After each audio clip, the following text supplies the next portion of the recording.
é exatamente a mesma questão que eu me coloquei, porque quando eu vi que 50% dos medicamentos no território são de origem duvidosa, mano, nós estamos a beber muitos medicamentos que estão a sair de não sei se aonde. Porque em tempo de crise, por envolver emoção, tu não podes ser arrogante. Muitas das vezes é necessário assumir a tua parte da culpa. Nisso que nós temos, pelo projeto que nós temos para fazer, dá para fazer? O que é que nós vamos precisar, o que nós não vamos precisar? Essa é sempre a primeira fase. A segunda fase é as partes interessadas e as exigências.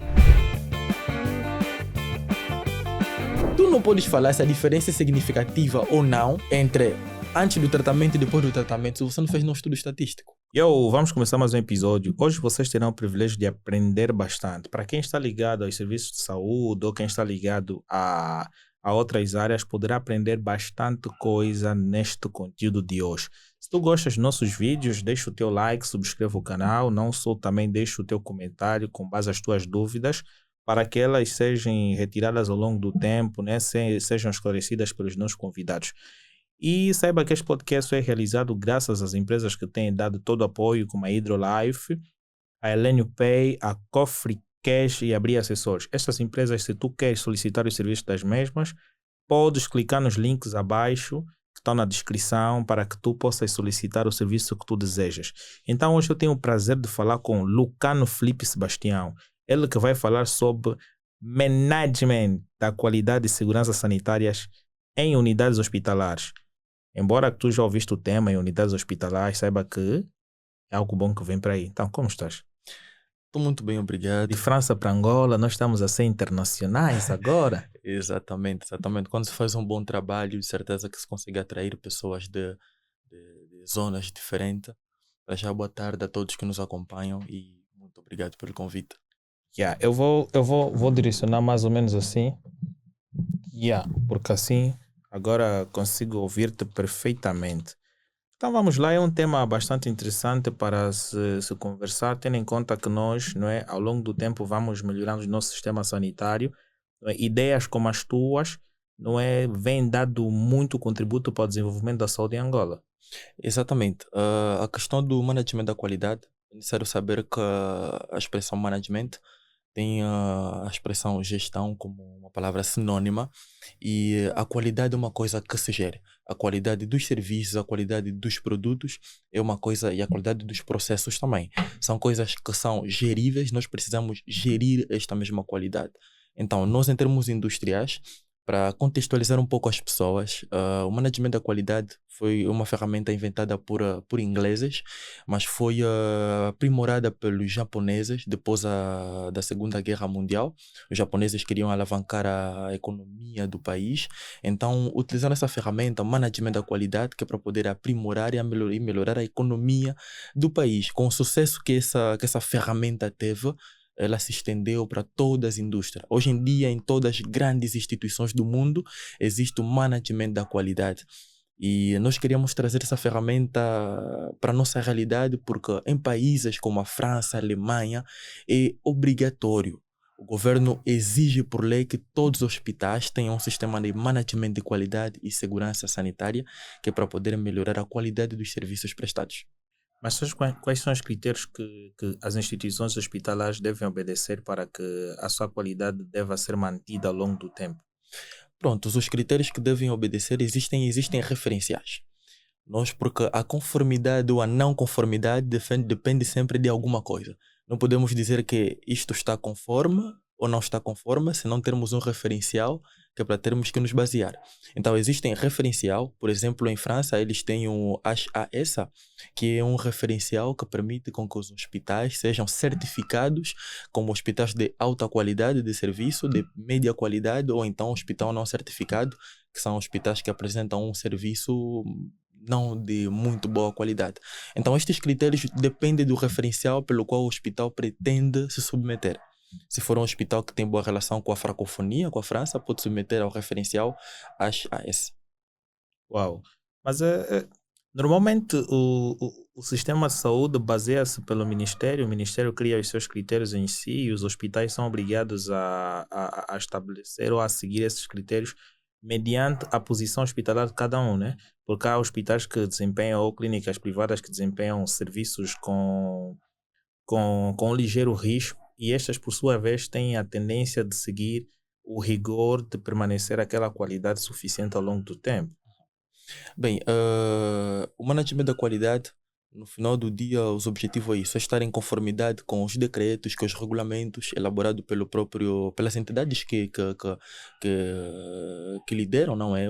Que organizam as instituições num país e estar em conformidade em relação aos referenciais dados pelas instituições internacionais, como a OMS, ou ainda em relação aos referenciais pela qual ela submete, como falamos do referencial HAS. Então, a qualidade, para nós dizermos que prestamos um serviço de qualidade, é necessário que nós estejamos em conforme com tudo isso, com os decretos que o Ministério da Saúde vai elaborar, vai dar para exigir que, olha, no hospital tem que ter isso, isso, isso. As medidas de biossegurança são essas. Se vocês estão em conformidade em relação a esses decretos, em conformidade em relação ao referencial, então vocês podem dizer que o vosso serviço é de boa qualidade. Uau, mas como é que nós devemos implementar os processos de auditoria e monitoramento para avaliar a eficácia dos serviços que são prestados? Prontos, existem em management de qualidade, existem três categorias, desculpem aí o português e o francês. Existem três categorias de ferramentas que estão classificadas em ferramentas para elaboração de estratégias, ferramentas para melhoração contínua e ferramentas para avaliação de performance do sistema de management da qualidade. E as auditorias se enquadram nessas terceiras ferramentas, que é ferramentas de avaliação de performance. Estamos a falar de auditorias, reclamação cliente, porque também nós podemos melhorar nosso serviço ouvindo a reclamação dos clientes. Não, aqui não está a funcionar bem, aqui está a funcionar bem, então vamos melhorar aqui. São ferramentas de melhoração e tem o paciente traçador. Nós vamos colocar um paciente numa unidade hospitalar, vai passar por diversos serviços e vamos identificando pontos fracos da unidade hospitalar que é para ter que melhorar depois. E a auditoria é uma ferramenta que serve para avaliar a performance e depois ter que ajudar a própria instituição a ter que melhorar, porque em relação mesmo aos referentes que estamos aqui a falar, nós temos uma tabela de auditoria dos pontos que nós temos que auditar e vamos ver se o serviço prestado está conforme àquilo que nós pretendemos ver, a um decreto ou a um referencial. Mas em termos de indicadores, quais são os indicadores que as instituições deveriam se basear para dar conta que estão em conformidade com base à questão da qualidade? Em termos de indicadores, claramente que para você ter que avaliar alguma coisa é necessário sempre ter um indicador. E em termos de indicador, eles podem ver a parte das reclamações dos clientes. Vocês podem ver que quantas reclamações vocês recebem e as reclamações são classificadas por categorias. Grave, extremamente grave e moderadas. Não é? Em relação a isso, nós podemos ver quantas reclamações extremamente graves nós recebemos. E se vocês receberam um monte de reclamações extremamente graves, de certeza que o serviço prestado não é de boa qualidade. As auditorias também servem para poder indicar a qualidade do serviço prestado, porque nós vamos auditar, vamos fazer uma inspeção geral do serviço, ou então pode ser de um departamento, pode ser do hospital completo, e em função disso nós podemos avaliar se o serviço prestado de boa qualidade ou não. Esses são indicadores. Claramente que internamente, quando tu te submetes a um referencial, nós podemos falar, por exemplo, de um indicador que é a administração de medicamentos. Numa unidade hospitalar, a confiança é um elemento extremamente importante. E o paciente se entrega completamente porque confia no profissional que está diante dele. Mas o corpo ainda te pertence. Claro. O corpo te pertence. Automaticamente, antes de te injetar qualquer medicamento, antes de te administrar qualquer medicamento, é necessário informar ao paciente qual é o medicamento que ele está a ser administrado, injetado e para que serve. Se você vai numa unidade hospitalar, por exemplo, e te administram um monte de medicamentos e nem te falam quais são esses medicamentos que estão a ser injetados no teu corpo, de certeza que, por exemplo, no referencial HAS de França, este é um critério que mostra que esse hospital não tem um serviço de qualidade. Mas aqui, isto também tem a ver com a questão do atendimento, porque por mais que esteja nas normas, os funcionários devem seguir as normas que são estabelecidas, porque cá eu nunca vi nenhum funcionário qualquer de uma instituição hospitalar a mencionar, olha, nós vamos aplicar-te uma dipirona, ela tem esse efeito e tudo mais. Ele vê-te com dores, ele acha que deve te aplicar isto, ele aplica e tu nem sabes o motivo. Tu sentes que aplicou e resultou. Ele sabe os motivos, mas não partilha. E isso é perigoso. É perigoso porque o corpo nos pertence. O corpo perde. Nós temos que respeitar a pessoa que tem um corpo, o dono do corpo. Então, por mais que essa pessoa venha à procura de uma ajuda, é necessário dizer o que nós estamos ali a introduzir. Imagina que essa pessoa tenha um problema de saúde ou que ainda tenha algumas reações anormais em relação a certos medicamentos. Tu chegas, decides o medicamento que tu tens que aplicar na pessoa e aplicas diretamente. Essa pessoa não está bem no seu estado, se calhar com uma pergunta ou então comentando que, olha, vou-te aplicar esse medicamento, tudo isso, a pessoa pode reagir e falar que não, esse medicamento me faz mal. Mas se tu não perguntas, automaticamente, essa pessoa pode ter outras complicações. Isso baseia-se num protocolo de atendimento para fazer um check-up daquilo que, por exemplo, há pacientes que, para além de apresentar um determinado sintoma, já têm uma determinada doença. Exatamente. E há medicamentos que podem ser contrários àquela doença e fazer alguma coisa negativa. Exatamente. E as pessoas logo não perguntam, acabam sabendo depois de aplicar. Por exemplo, um paciente que é diabético e tudo mais, tu, ao invés de perguntar para ver o histórico dele, porque nós dificilmente fizemos um determinado exame em uma única clínica, nós variamos, né, mediante a nossa necessidade. A gente varia e o nosso histórico no hospitalar não é partilhado entre as instituições. Exatamente. Não achas que embora que cada um tem seu estado, não é, tem o direito de permanecer, tem a sua privacidade em função do seu estado clínico, não achas que a partilha de informações dos hospitais deveria facilitar a questão de atendimento de um paciente para o outro? Não, isso é um facto, isso é que acontece em países desenvolvidos.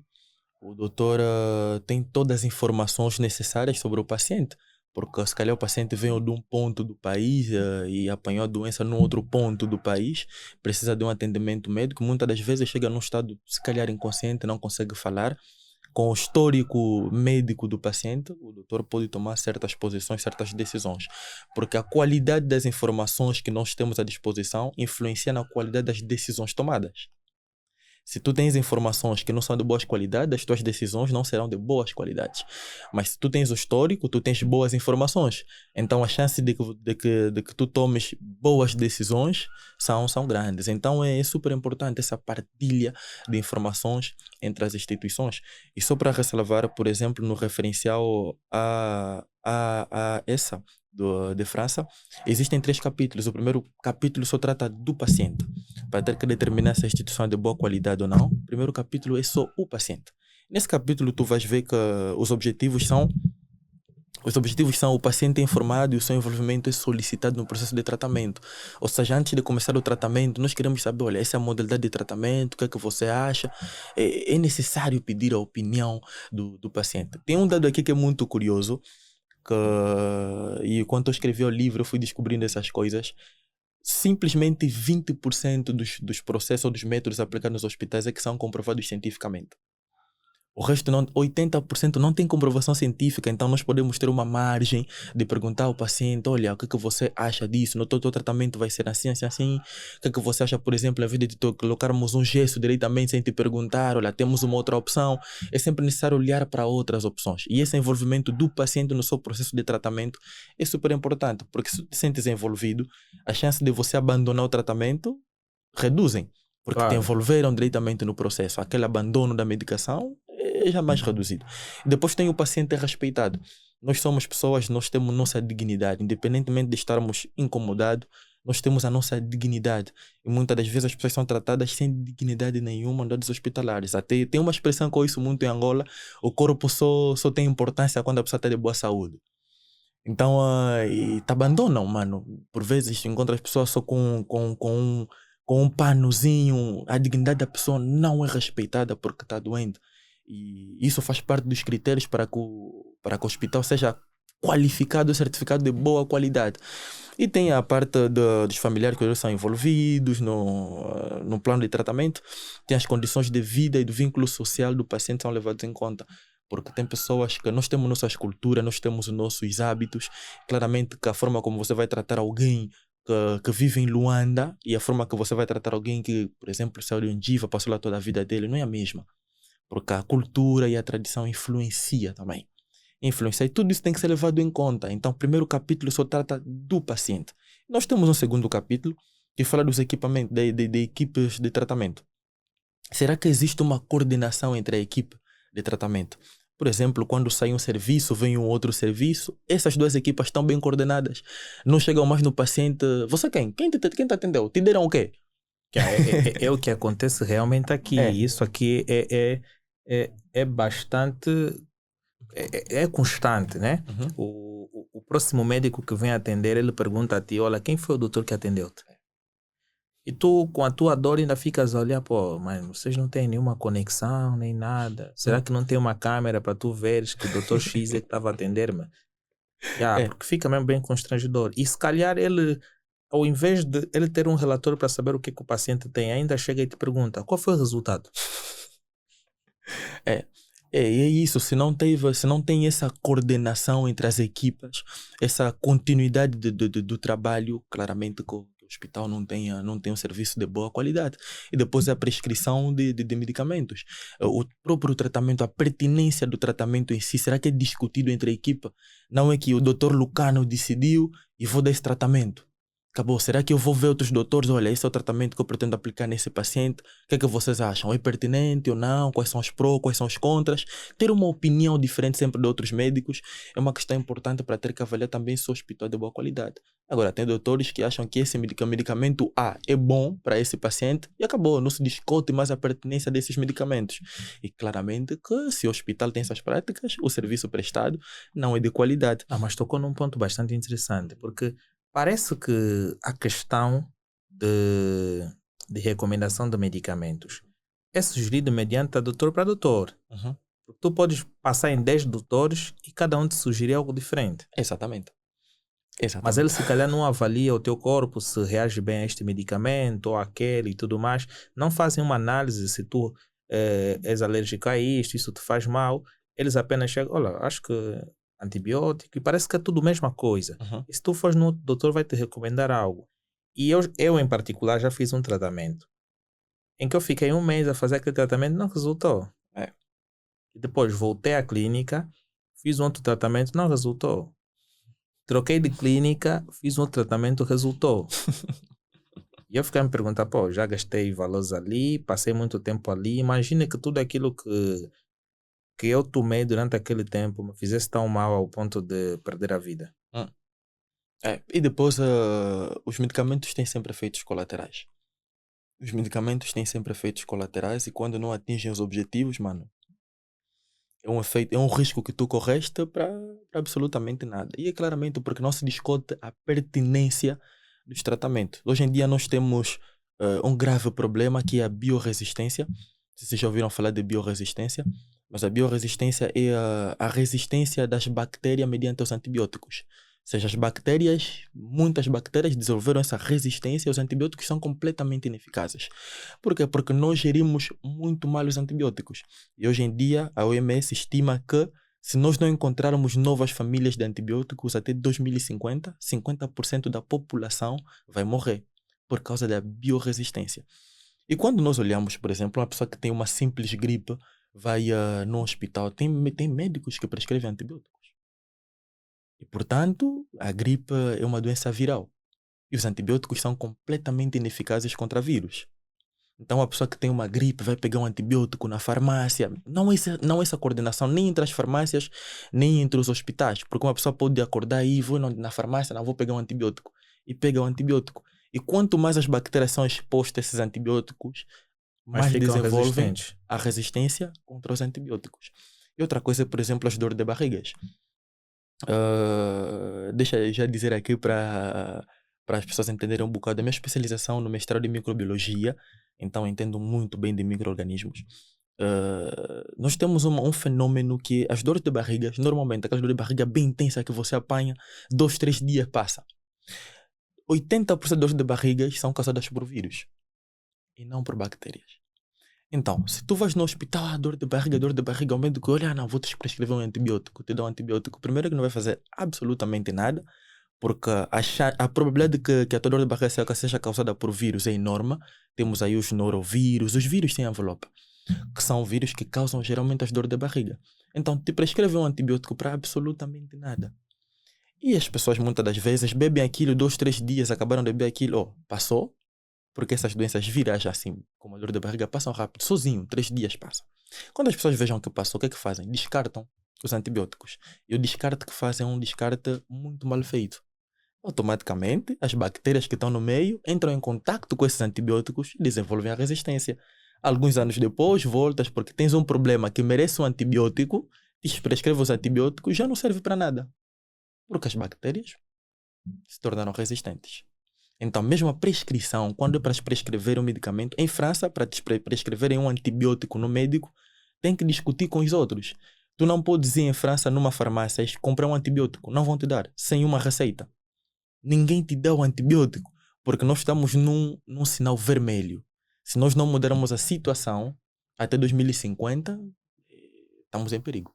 Como disse, a OMS estima que 50% da população vai morrer por causa da biorresistência se nós não encontrarmos nova família de antibióticos. Então, tudo isso faz parte. E continuando no nosso fio, a terceira parte do referencial é a própria instituição ou estabelecimento. Não é? A instituição em si elabora objetivos. A instituição define orientações estratégicas. Qual é a estratégia? Qual é a política de qualidade dos nossos hospitais? Normalmente, eu entrar numa instituição do hospital, eu tenho que encontrar já uma ficha aí que diz quais são as políticas de qualidade da própria instituição.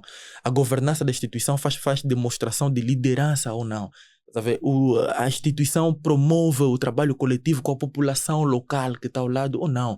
Tudo isso, porque a instituição do hospital não pode governar, não pode liderar o hospital só com os doutores que estão aí. É preciso combater o problema de dentro e por fora. E as pessoas que estão ao redor do hospital são os pacientes primários daquele hospital. Então o hospital tem que elaborar também estratégias que é para poder envolver todas as pessoas que estão ao redor do hospital sobre as doenças que mais aparecem no hospital, que é para poder melhorar a situação e reduzir o fluxo nos hospitais.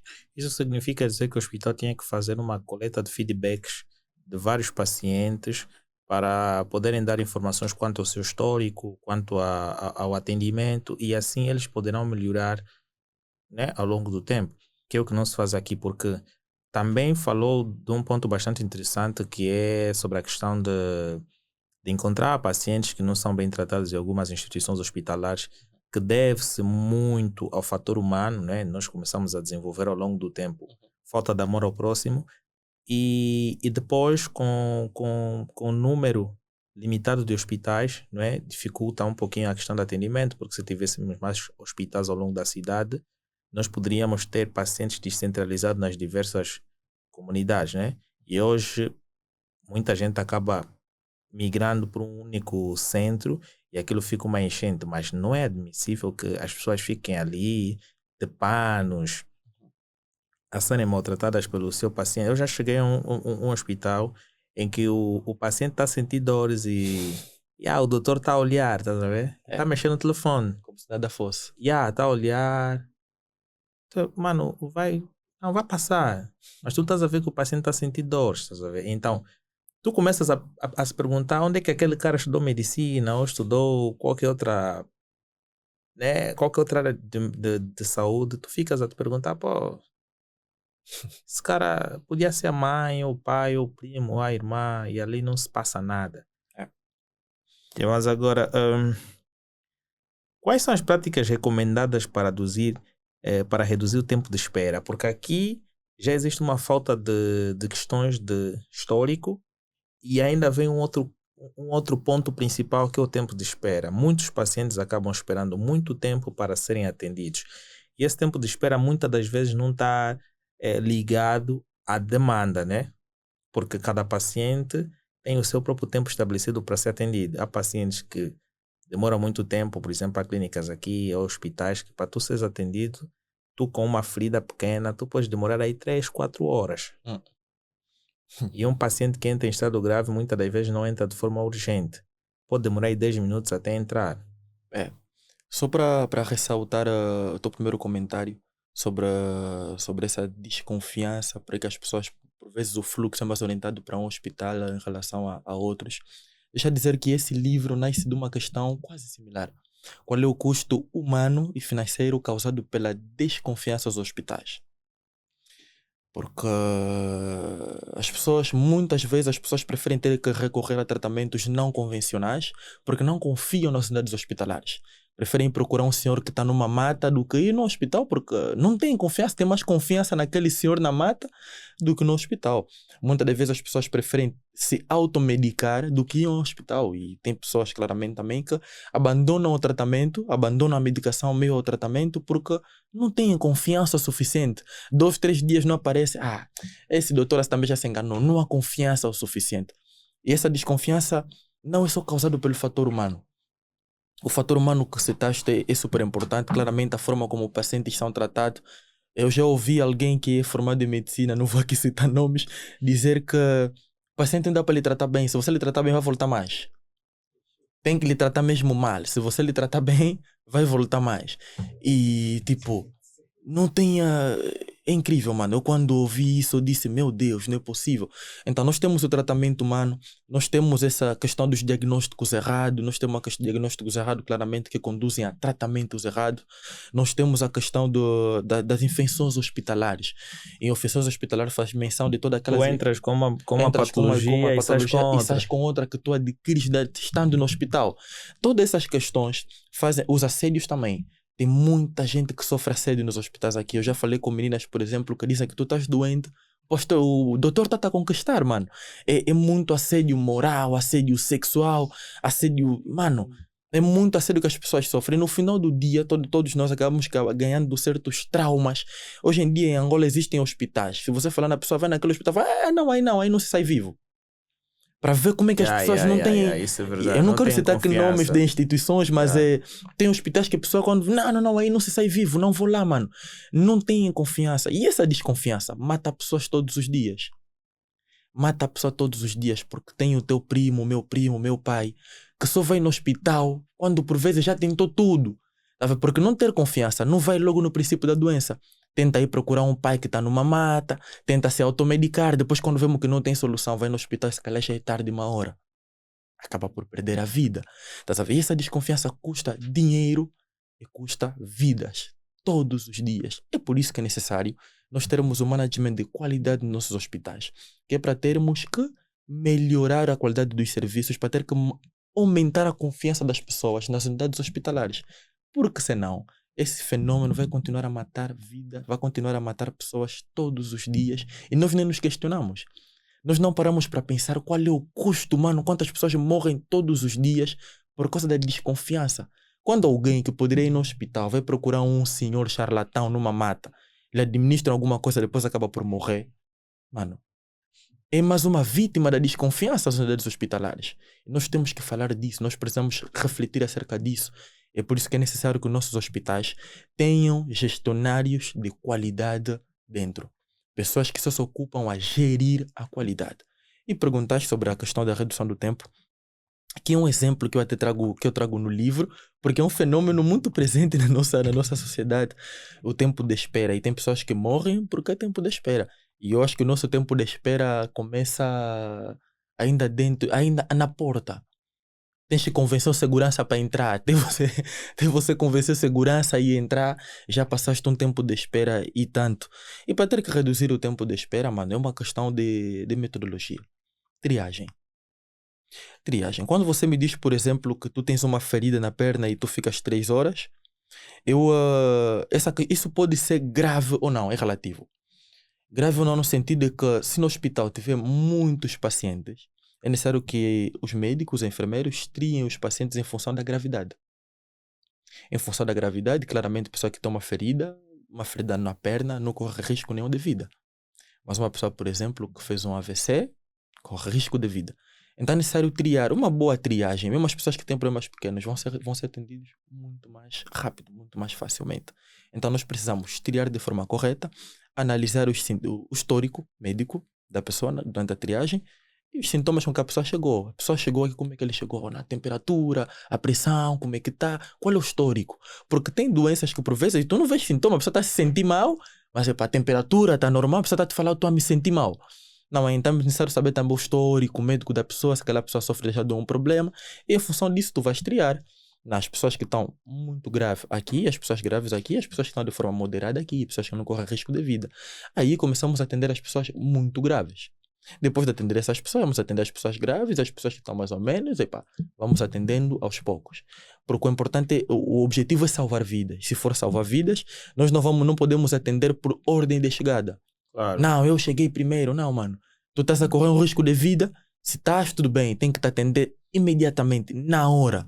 Mas se não estás a correr risco de vida, mano, vamos atender aquelas pessoas que estão a correr risco de vida. Mas, por vezes, nos hospitais, nós temos pessoas que não estão a correr riscos de vida, não têm um risco eminente. Estão a passar mal, claramente, mas não têm um risco eminente de perderem a vida. Mas como nós temos um sistema de triagem não muito bem elaborado, nós não temos um sistema que é para poder triar e depois atender os pacientes. Então as pessoas ficam mesmo só aí atirados. Ficam mesmo só atirados, depois fica daquela, eu conheço alguém, eu conheço alguém. Já não é mais em função da gravidade, passa a ser em função da influência que a pessoa tem no hospital. E aí é grave. Então, respondendo à questão em suma, a forma de nós diminuirmos esse tempo de espera é fazer uma coisa muito estratégica. Elaborar uma metodologia de triagem e respeitar essa metodologia de triagem. Os critérios, aquela que eu disse, pode ser histórico médico, os sintomas com que a pessoa chega e formar. Porque não adianta nada elaborar uma estratégia se você não forma o pessoal. É necessário formar o pessoal e, sobretudo, treinar o pessoal. Vamos fazer um treinamento. Essa é a nossa estratégia, é assim que nós vamos ter que aplicar, esse é o nosso plano de ação. O nosso plano de ação tem a delimitação, tem os objetivos que têm que ser atingidos e tudo mais. E vamos fazer os treinamentos depois da formação. Vamos treinar durante 2 ou 3 semanas. Vamos ver os resultados. E no princípio teste muito bem dos indicadores. Não, depois vamos ver qual é o tempo máximo ou o tempo médio que uma pessoa fica na nossa instituição. Em função do caso grave, extremamente grave ou moderado. Em função disso vamos ver, antes as pessoas ficavam, uma pessoa podia ficar 30 minutos em média à espera. Se nós caímos para ter 15 minutos em média, já é alguma coisa, é um indicador positivo. Então, nós elaboramos a estratégia, formamos, treinamos e avaliamos. Se tiver conforme, tudo bem, vamos standardizar a coisa, vamos escrever, vamos documentar para as próximas gerações, para as pessoas que vão vir trabalhar, saber que a nossa metodologia de trabalho é essa. Se não tiver conforme, recomeçamos. Mas como é que nós deveríamos reter e atrair profissionais de grande qualidade para nós desempenharmos esse papel de forma eficaz? Eu acho que a questão não é profissionais de grande qualidade, porque, sinceramente, eu falo com muitos estudantes de medicina, pessoas que se formam em áreas da saúde em Angola, e eu não sei se Angola qual é a área que Angola forma os melhores quadros, mas eu arrisco a dizer que a medicina faz parte onde, dos alunos que recebem boa qualidade de formação. Em Angola, pelo menos, claramente que tem aquelas instituições que são de destaque e tudo mais. Também não vou aqui citar nome de instituição, mas pelo que eu falo... Ok, mas pelo que eu falo com as pessoas, claramente, pelo menos os que eu conheço no meu meio, claramente que se calhar não é representativo daquilo que é o país, mas eu vejo que tem uma boa formação. Mas a questão é, o médico ele foi formado para ter que tratar pessoas, não para ter que gerir a qualidade. É por isso que eu disse que é necessário nós termos gestores de qualidade na própria instituição. É isso que a França fez. Na França tu vais encontrar no hospital um monte de pessoas que não têm nada a ver com saúde. Me pegam e Lucano, tu és formado em quê? Não, sou formado em microbiologia, qualidade, ambiente e segurança sanitária. Então tu podes ser gestionário de qualidade, ainda mais que és formado em microbiologia e tem essa parte de qualidade, tu entendes bem o domínio, o meio hospitalar, tu estás aqui só para gerir a qualidade. Porque o médico, nós não vamos reclamar do médico que o tempo de espera é muito longo. Ele não tem ferramentas necessárias para ter que reduzir esse tempo. Já um gestionário de qualidade, ele tem isso. Ele vai elaborar, vai formar o pessoal da enfermagem, os médicos, os analistas clínicos, eles vão aplicar. Então a solução é gestionário de qualidade nas nossas instituições. Mas como é que nós deveríamos fomentar um ambiente de trabalho colaborativo e de apoio entre as equipes hospitalares? Isso é também dos objetivos do management da qualidade. Se eu puder falar aqui, eu tiver que recuar um bocado para falar sobre os objetivos da implementação do management de qualidade. Primeiro é econômica e estratégica. A relação entre a qualidade e o preço. As instituições públicas não são gratuitas. São pagas com dinheiro do imposto das pessoas.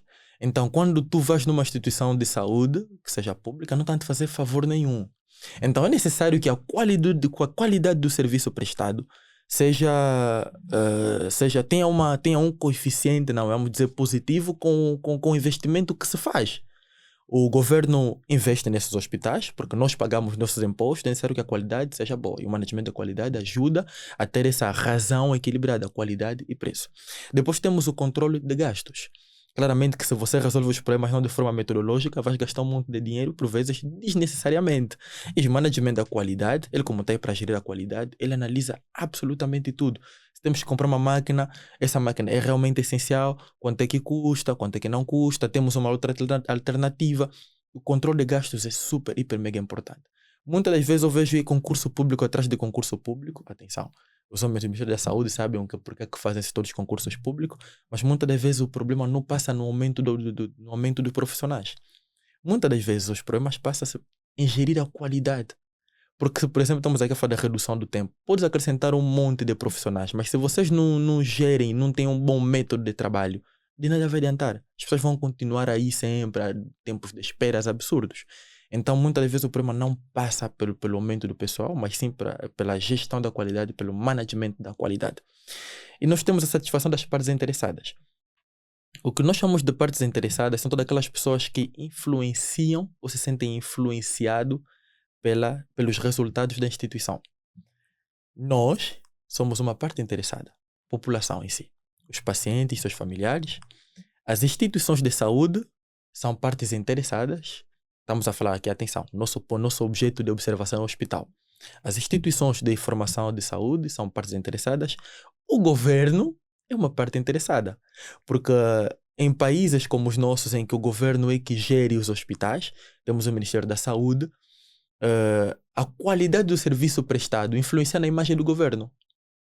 As pessoas julgam que o governo está a trabalhar bem ou não, principalmente pela educação e a saúde do país. Se a saúde não for, o serviço prestado na saúde não for de boa qualidade, o governo não está bom e tudo mais. Então o governo é uma parte interessada porque influencia e se sente influenciado pelo resultado dos hospitais. E o management da qualidade garante que as partes interessadas também sejam satisfeitas. Mas não vou trabalhar, vou estar em conformidade com o decreto, as pessoas vão gostar do serviço e as pessoas vão falar, não, o governo está a trabalhar bem. Nossos hospitais, sim senhora. O management da qualidade também tem esse objetivo. E depois tem a credibilidade da imagem e tem os objetivos tecnológicos, que é o controle dos processos de tratamento. Acho que essa aqui é a questão que tu me colocaste sobre o controle dos processos de tratamento e boa coordenação.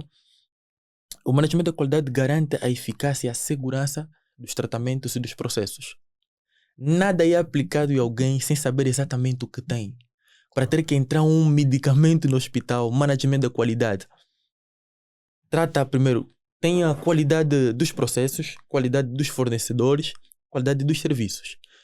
Nós na qualidade nos dividimos assim, Nos dividimos assim. E a qualidade dos fornecedores, mas não está a nos vender um medicamento. Eu já escutei a responsável pelos medicamentos, deu uma entrevista alguns anos atrás, disse que 50% dos medicamentos em Angola são de origem duvidosa.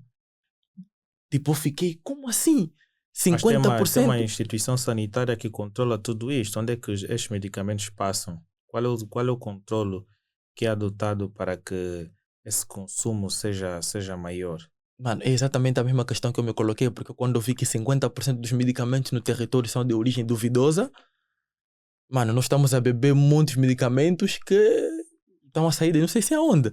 E já um serviço de management de qualidade dos fornecedores no modelo hospitalar, mas antes de um medicamento ter que entrar, é porque essa pessoa já pediu um monte de informações no fornecedor. E quando chega, vai em laboratórios para ter que se fazer análise do princípio ativo. Porque tem um monte de medicamentos que chegam aqui, não tem princípio ativo. Não tem princípio ativo, mano. Só tem aquela parte branca que nós temos no medicamento, muitas das vezes é feito de amido. Amido é um açúcar que nós encontramos nos vegetais, como arroz e tudo mais, batata, mandioca, tem um amido. Eles pegam o amido, não metem princípio ativo, então tu te empurras o mundo daquele medicamento e no final não faz efeito nenhum, porque não tem princípio ativo. E alguém do governo vem e te diz 50% são de origem duvidosa. Eu que estou no hospital, como gestionário de qualidade do hospital, eu não posso permitir que entre um medicamento que eu não tenho certeza que é realmente eficaz. Automaticamente eu começo a agir também sobre os fornecedores. Mano, tu vais fornecer uma coisa no hospital, eu quero que o meu paciente seja satisfeito. Se nós lhe prescrevemos um medicamento, o médico ao prescrever o medicamento, ele tem certeza que não. O serviço de qualidade já verificou que esse medicamento é realmente eficaz. Claro. Estás a ver? Então é toda essa coordenação dos processos que o management da qualidade também venha atuar e venha melhorar. Então, mano, em suma, o management de qualidade é um elemento extremamente importante. Para você ver, a França, para obrigar por lei, tipo, é uma obrigação, todos os hospitais têm que ter gestionários da qualidade na instituição, é porque é uma coisa indispensável. E acabei de dar um exemplo muito prático. O médico, mano, ele está aí para falar em função dessa doença, temos que fazer isso, isso, isso, isso. Não tem que ser mais ele, aí se ocupar que o medicamento tem mesmo princípio ativo. Não pode ser mais ele a se ocupar que essa máquina aqui funciona realmente. Cada profissional desempenha o seu papel da melhor Exatamente. qualidade possível. Estás a ver? Então, nossos médicos muitas das vezes são vistos como incompetentes. Não, não são incompetentes. Eles trabalham, têm o seu trabalho, mas os serviços de suporte é que não estão aí para dar aquele suporte. Ele é médico, não é gestionário de qualidade, mano. Estás a ver? Não é um farmacêutico. Ele não vai analisar, não vai fazer uma cromatografia para ver que o medicamento tem realmente um princípio ativo. Ele vai prescrever e, tipo, na confiança de que isso vai resultar. Percebes, mano? Uau, é bastante interessante porque na realidade a maior parte das pessoas tem essa ligeira responsabilidade, muitos acabam ganhando culpa, Uhum. não é, pelo simples facto de outros, não é, profissionais de outras áreas não desempenharem bem o seu papel. O médico prescreve e falou muito bem sobre a questão de análise de qualidade dos medicamentos que são postos às clínicas, que são postos aos hospitais. Mas uma coisa interessante, também falou sobre uma questão de planejamento, em questões de concurso público, mas assim, numa construção de infraestrutura, né? Como é que nós devíamos planejar e gerenciar uma infraestrutura hospitalar para atender às demandas crescentes que existem? Pronto, as instituições hospitalares existem os primários, os secundários e os terciários. Eu acho que para construirmos hospital é necessário também analisar quais são os problemas que assolam o povo onde tu queres implementar o hospital. Para ter que se construir, e também já é uma questão da qualidade. E sim, porque se eu quero prestar um serviço de boa qualidade, tenho que saber o que esse povo realmente precisa. Não vou te meter em um hospital primário se você você precisa de um hospital terciário. Então, para construir esses hospitais, é necessário que se avalie primeiro quais são os problemas que o povo que vai beneficiar desse hospital tem sofrido. E em função disso, nós construímos os hospitais. E claramente que na fase de construção do hospital, porque você pode construir um monstro, um grande hospital, numa zona onde realmente não necessitam. Numa zona onde não necessita e para nada serve. De nada adianta aquilo. E outra questão, é uma questão que assola o mundo todo, até na França nós temos esse problema, é a questão de você construir um hospital de boa qualidade, mas não ter profissionais para nem querer trabalhar lá. Construir um hospital num Quimbele, num Buenga, naquelas regiões bué escondidas do interior do país, e as pessoas não querem ter que ir lá, os profissionais não querem ir lá, porque a qualidade de vida não é boa e tudo mais. Então, todos esses fatores têm que ser levados em conta. Então, eu até acho, assim, é uma opinião pessoal, tenho observado, mas eu acho que o nosso governo tem feito construir hospitais terciários em zonas de grande afluência, por exemplo, o município do Uís, vão construir um grande hospital no Uís e depois todos os outros municípios que estão ao redor vêm nesses hospitais e construem os primários assim para tratar um pouco de paludismo, tifoide, nessas zonas. Mas em suma, para ter que se fazer construção de boas qualidades, é necessário sempre estudar o que o povo precisa. Nós temos que dar aquilo que as pessoas precisam. Não vale a pena ter que construir uma coisa muito grande que depois vai ficar aí ferrujar, as máquinas a estragarem, porque não tem profissionais ou ainda porque as pessoas que estão lá não sofrem daquelas doenças, não sofrem de doenças que devem ser tratadas com as máquinas que vocês colocaram lá. Então, eu não sei se respondi à questão ou se. Então, isso significa dizer que a falta de existir profissionais que vão em certas áreas, em certas localidades que são muito distantes das cidades, obriga ao Estado levar uma determinada infraestrutura.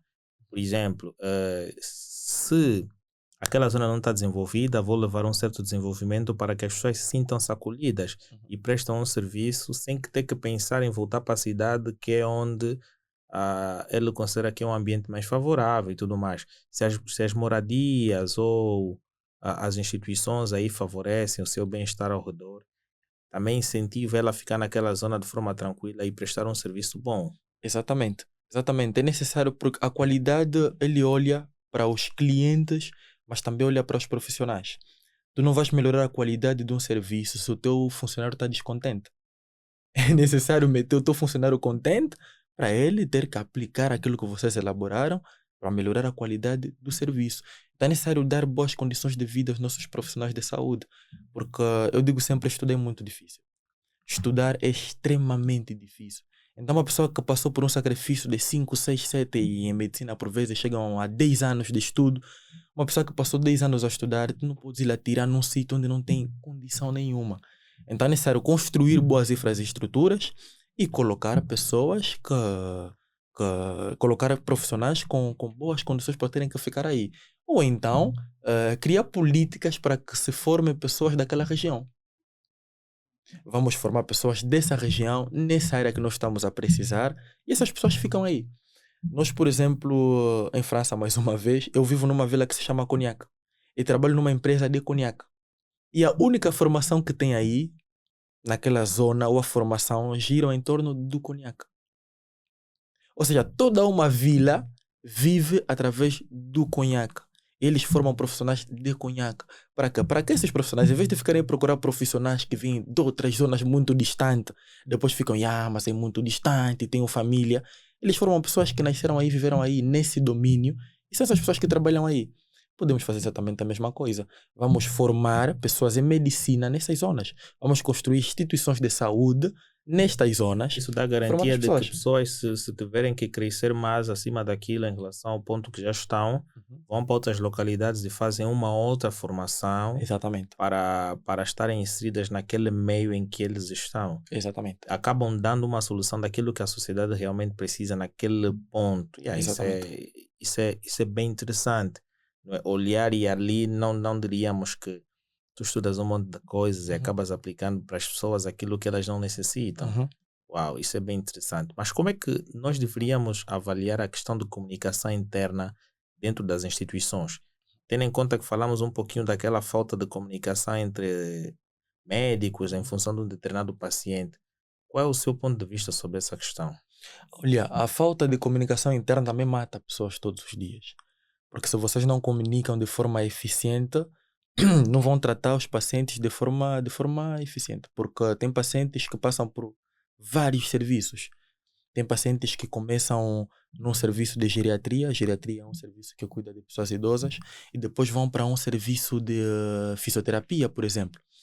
Essa coordenação, essa comunicação interna é super importante. Em qualquer serviço onde vocês estejam, se não há boa comunicação interna, não há comunicação interna eficaz, mano, vocês estão a colocar a vida de pessoas em risco. Então, eu nunca estive numa instituição de saúde como tal em Angola, atenção, em Angola, que é para poder avaliar essa questão da comunicação interna, mas pelo pouco que falamos aqui, me contaste também das tuas experiências de um médico que vem e te pergunta, te deram o que é que você tem? O resultado já saiu, mostra claramente que a comunicação interna falha. E eu acho que nós não temos hábitos de comunicar muito. Nós não temos, mesmo com o paciente, o facto de você não informar o paciente o que é que tu estás a administrar, já mostra a carência que nós temos na comunicação. Claro. É necessário comunicar muito. E muitas das vezes as pessoas ficam chateadas nos hospitais, por quê? Por falta de comunicação. Imagina, tu estás lá, estás à espera durante 2, 3 horas, estás a ver médicos a passarem e tudo, mas ninguém vem te falar absolutamente nada, como se fosses invisível. É também uma questão de comunicação interna. A partir do momento que eu estou na instituição, mano, preciso de alguma informação, o que é que se passa? Percebes? Muitas das vezes tu tens que ficar chateado e começar a gritar para vir alguém e te dizer alguma coisa. Então, comunicação tanto com os usuários do hospital, os usuários façam menção dos pacientes e seus familiares, tanto internamente entre os médicos, muitas das vezes tem falhado.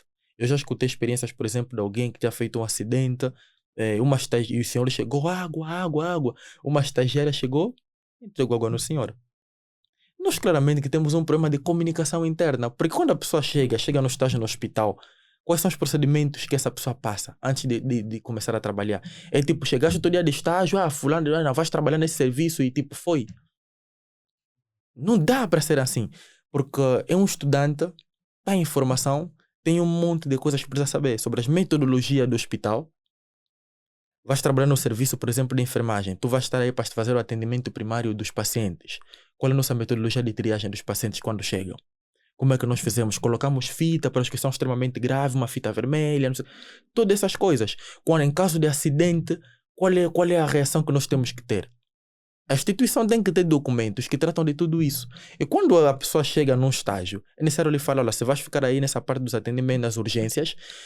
Em caso de acidente, a posição que nós temos que ter é essa e essa. Se um paciente quiser água, não dê água. E a menina deu água no senhor que vinha depois do acidente porque tinha pena. O senhor estava a gritar água, ia se contorcer de dor. Ela, por boa vontade, acabou dando água no senhor e o senhor acabou por falecer. Infelizmente. Mas por quê? É uma falha da menina ou da instituição? Eu diria mais da instituição. Porque quando a pessoa chega, nós não formamos a pessoa. Eu trabalho numa indústria de produção de conhaque e eu me ocupo da formação dos novos, das pessoas que chegam na empresa. E a formação que eu dou chama-se Qualidade, Segurança e Ambiente.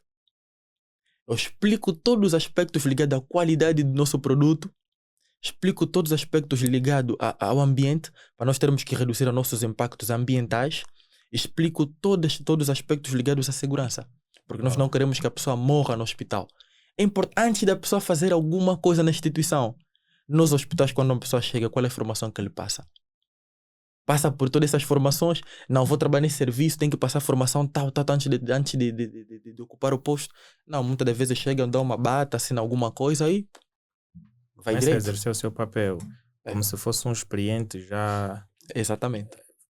É bastante complicado. Mas falando um pouquinho, né, do seu livro que está em desenvolvimento, para quem não sabe, pode fazer aquisição pela Amazon, né? O livro é este, né?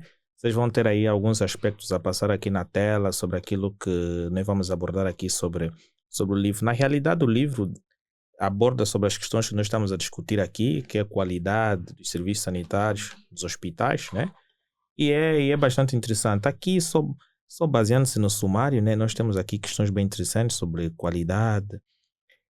E depois tem um aspecto interessante que é a determinação das partes interessadas e exigências, né? Uhum. Que é aí a seleção dos hospitais e quais são os critérios que eles devem ter para desempenhar o seu papel.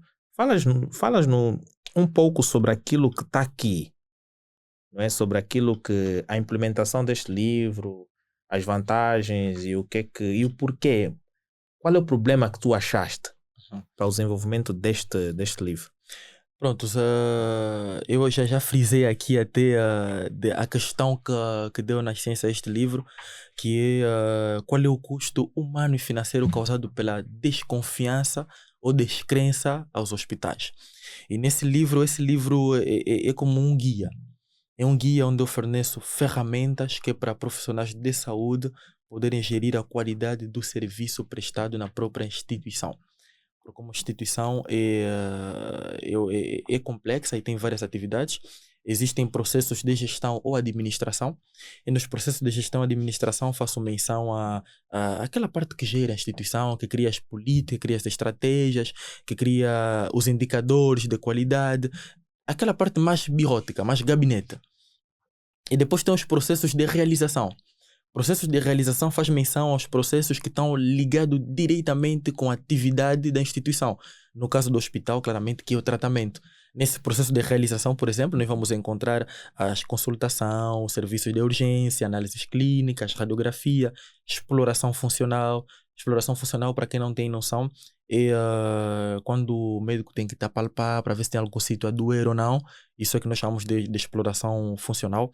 Tem os serviços, os cuidados cirúrgicos, assistência médica e por aí fora, circuito de medicamento. São todos aqueles processos que estão diretamente ligados para a realização do tratamento do paciente. E depois tem os processos de suporte. Os processos de suporte, nós temos serviços de manutenção, que vão ali reparar as máquinas, ar-condicionados, que estão nas instituições de saúde. Temos a lavandaria, temos serviços de limpeza, temos a logística, temos a restauração e por aí fora.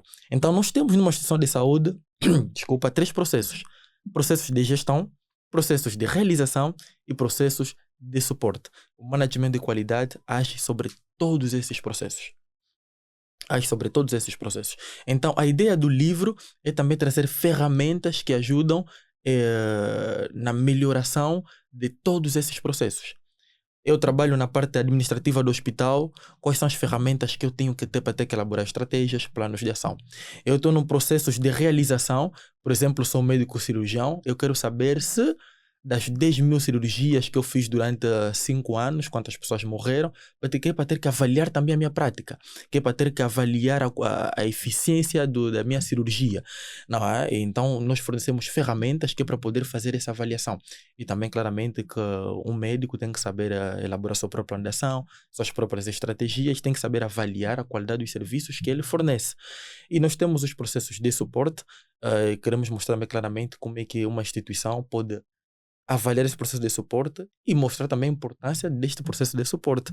E na segunda parte do livro, porque o livro está em 2 partes, na segunda parte do livro nós tratamos sobre a segurança sanitária nas instituições hospitalares, nós falamos da gestão de lixos, as infecções hospitalares, os cuidados dos equipamentos e por final eu trato da gestão de crises.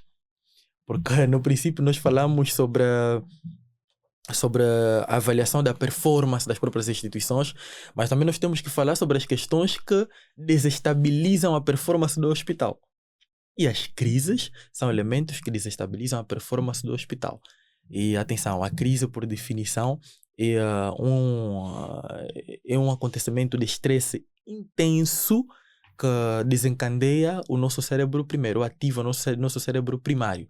O cérebro primário faz menção ao cérebro que ou ficas paralisado ou corres. E as crises são caracterizadas, atenção, a crise se diferencia da urgência. Uma urgência não é igual a uma crise. Uma crise é caracterizada quando um evento tem emoções, é uma crise. A crise envolve sempre emoções. Por exemplo, a crise da Covid-19, as pessoas morreram. Tivemos todos trancados em casa, teve aquela parte de emoção. Estamos todos tristes. Quando envolve emoção, é crise. Quando não tem fim à vista, é crise. Uma urgência tem fim à vista. E muitas das vezes você sabe como fazer para resolver a situação. É uma urgência. Não, estou com uma urgência aqui. Tu sabes onde tem que tocar ou deixar de tocar para ter que resolver a situação. Isso é uma urgência. Numa crise você não sabe como fazer. Durante a Covid, nós não sabíamos como fazer. Era, mexe aqui, vamos saber tentar qual isso. seria a solução que podia dar para nós passarmos por aquela fase. Exatamente. Isso é uma crise. Uma crise tem emoção, não tem fim à vista e tu não sabes como fazer. Se tu te encontras numa situação dessa, tu estás diante a uma crise. E as crises desestabilizam instituições. Então, gostaria de trazer... E as crises se diagnosticam. Nós podemos diagnosticar um hospital para saber se esse hospital está pronto para fazer face a uma crise ou não. Porque uma instituição hospitalar, todas as instituições estão submetidas a crises. Mas agora, a instituição, cabe a cada instituição avaliar se ela está pronta para fazer face a uma crise ou não. E qual é o tipo de crise? Uma crise sanitária, uma crise econômica, uma crise política, uma crise tecnológica.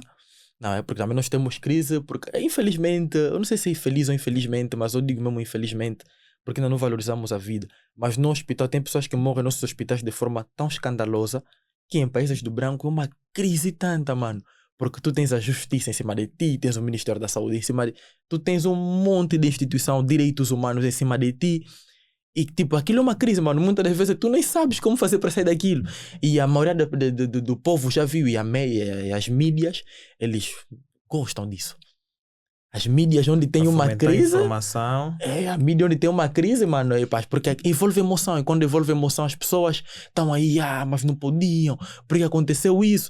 E a mídia, quantas pessoas mais estão a falar para eles, tá bom. Então a mídia gosta disso. Em países desenvolvidos tem coisas que acontecem aqui, mano. As instituições de saúde estariam em crises graves. Questões de assédios sexuais, de crises graves, tá a ver, mano? Então é necessário que o hospital se diagnostique. Se prepare para as crises, porque uma crise se prepara. Uma crise se prepara. A Europa viveu mal a crise sanitária, não porque não estavam preparados para fazer face à crise, mas é porque o vírus da SARS-CoV é um vírus que, vamos dizer, causava mais dano em pessoas fumantes e pessoas de uma certa idade. E a Europa tem muita gente fumante e pessoas de idades muito elevadas. Diferente de nós aqui. Senão, em termos de instituição, eles estavam bem preparadas. Tem uma célula de crise. Porque toda instituição deve ter uma célula de crise. Não importa, não só de saúde, toda instituição. Nós estamos aqui no podcast, é uma instituição. E vocês estão sujeitos a uma crise. Um dia pode surgir uma imagem escandalosa sobre vocês nas redes sociais, muitas vezes que vocês não conhecem ou que vocês têm noção, e é uma crise, vocês nem sabem como sair daquela situação. Vosso nome está a ser manchado, uma coisa parecida. E vocês têm que estar pronto. Como é que nós vamos fazer para comunicar? Quem deve comunicar? Voltamos naquele assunto de comunicação interna e externa. Porque até a pessoa que tem que comunicar tem um certo perfil. Claro. Tem critérios. Eu nesse livro acho que não trago, porque esse é o volume 1 e também claramente nós trouxemos esse livro, é uma forma de tentar mostrar que nós sabemos fazer. Se vocês querem que a gente diagnostique a vossa instituição sobre as crises, se vocês estão prontos a fazer face a uma crise ou não, e que a gente prepara vocês só a fazer face a uma crise, nos chamem, vamos vir, vamos ajudar a diagnosticar, vamos ajudar a se preparar para fazer face às crises. Então, mano, tem todos esses elementos. Quem vai comunicar?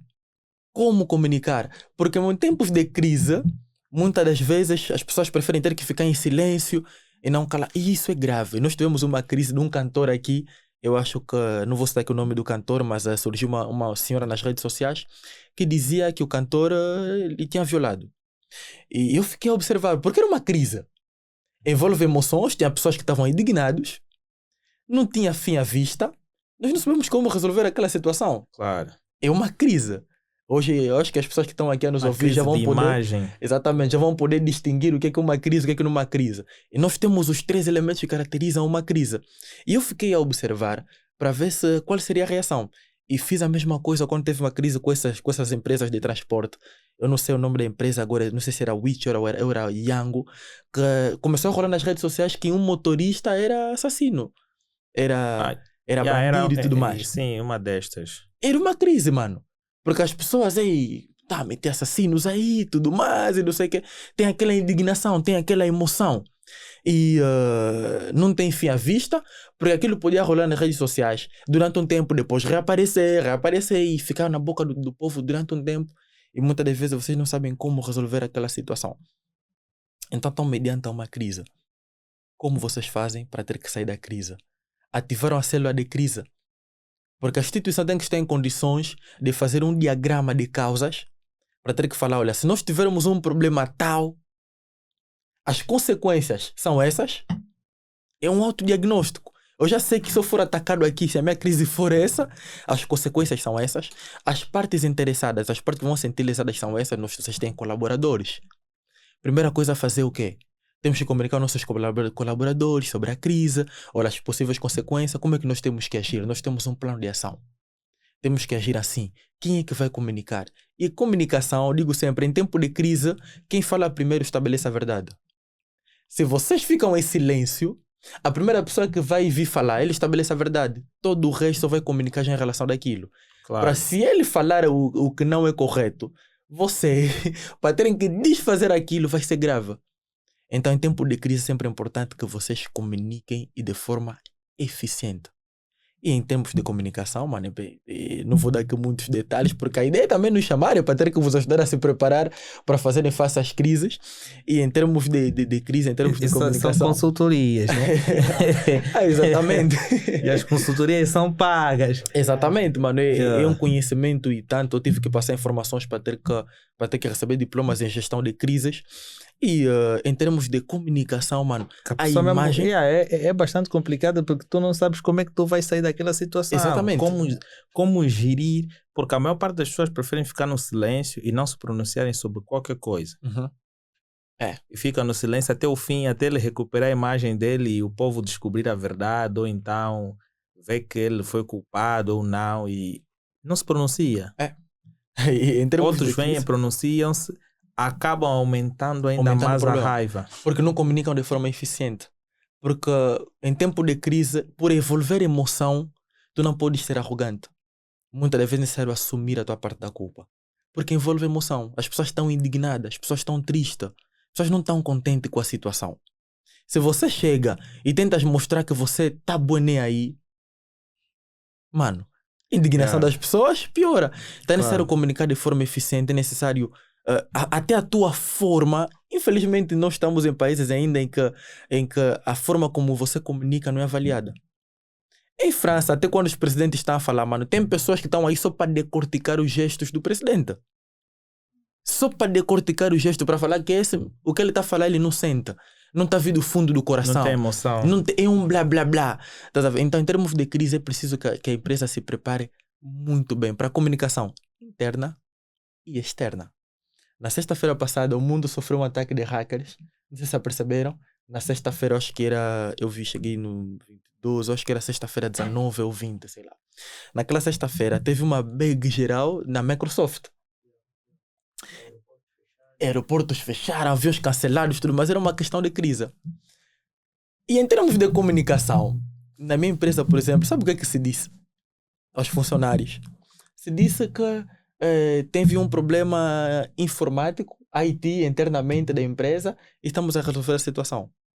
Não falaram que tem um problema de ataque de hackers e tudo mais. Porque podia ter outros funcionários que poderiam ficar indignados. Ei, nós temos nossas coisas, porque vocês têm um PC pessoal. Muitas vezes você leva o teu PC em casa. E o que você faz com o teu PC só ninguém sabe. Se tem um ataque de hacker, mas você se alarma. Estás a ver? Em termos de comunicação interna, e nós, como a nossa chefe, porque existe uma célula de crise. Sempre que uma crise acontece, você tem que ativar a célula de crise. E as pessoas que fazem parte da célula de crise têm que estar com o telefone sempre ligado 24/24, telefone profissional e pessoal. Tem que ser apanhado na hora que a crise começa para ter que tomar uma decisão e fazer uma comunicação interna e externa. Porque lembre-se, quem comunica primeiro estabelece a verdade. É necessário que vocês comuniquem primeiro. E comunicar de forma a não alarmar mais as pessoas. Estás a ver? Então, na empresa, na comunicação interna, recebemos um e-mail. Não, teve um problema aqui internamente do IT. Tem algumas coisas que estão a atualizar, os dossiês. Assim, passou. E quando nós fomos lá fora, eu sabia porque a minha chefe faz parte da sala de crise, mas quando fomos lá fora, só percebemos que teve uma bug, Microsoft teve um ataque hacker pesado no mundo todo. Estás a ver? Comunicação de forma eficiente. Na Europa, porque aqui não vinha uma informação. Claro, quem vai te informar? Aqui na rua todos não vinha uma informação. Aqui já não tivemos nenhum barco. Quem vai te informar, mano? A única coisa que devíamos alegar é que, olha, tivemos que fazer um upload do vídeo, não deu por causa do YouTube. Ou por causa da internet. Estás a ver? Propriedades como nós não temos, porque as empresas que estão mais ligadas a questões de informações, de tecnologia de informação, conseguem mais ou menos lidar isso por causa da informação que circula. Quando aquilo começou a acontecer, eu acho que também havia problemas na questão da internet. Porque aquilo gerou que das 0 horas de Angola, ninguém conseguia usar a internet. Exatamente, e o meu amigo estava numa zona, queria chamar um táxi de aplicativo e não conseguia porque, segundo, mano, nada está a funcionar. Uhum. O problema ele também não sabia. Ele estava a culpar que não, é a Unitel. Uhum. Para ele o problema é a Unitel. Mas a Unitel não comunicou, mandando uma mensagem normal aos seus clientes, dizendo que não, olha, houve um problema assim, disto, não, temos uma falha. Não, ninguém veio à tona assumir sobre o erro de ficarmos 30 minutos sem internet. Sem internet, exatamente. É problemas de comunicação.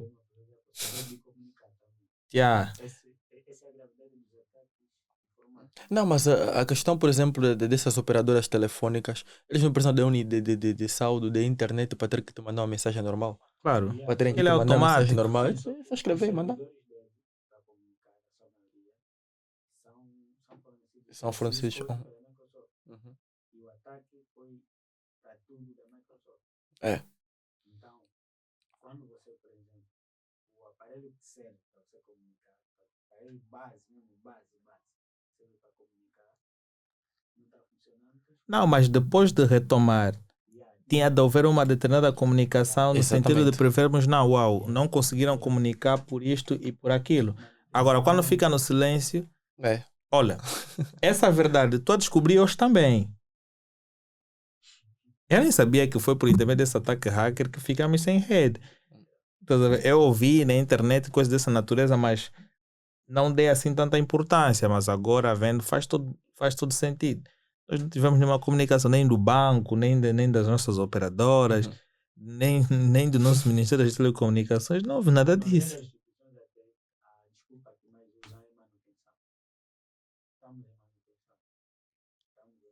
Não, pelo menos minta-me assim, né? Pelo menos eu... Só que é ineficaz. Ineficaz porque as pessoas vão entrar na internet depois, vão se perceber que é uma bag mundial.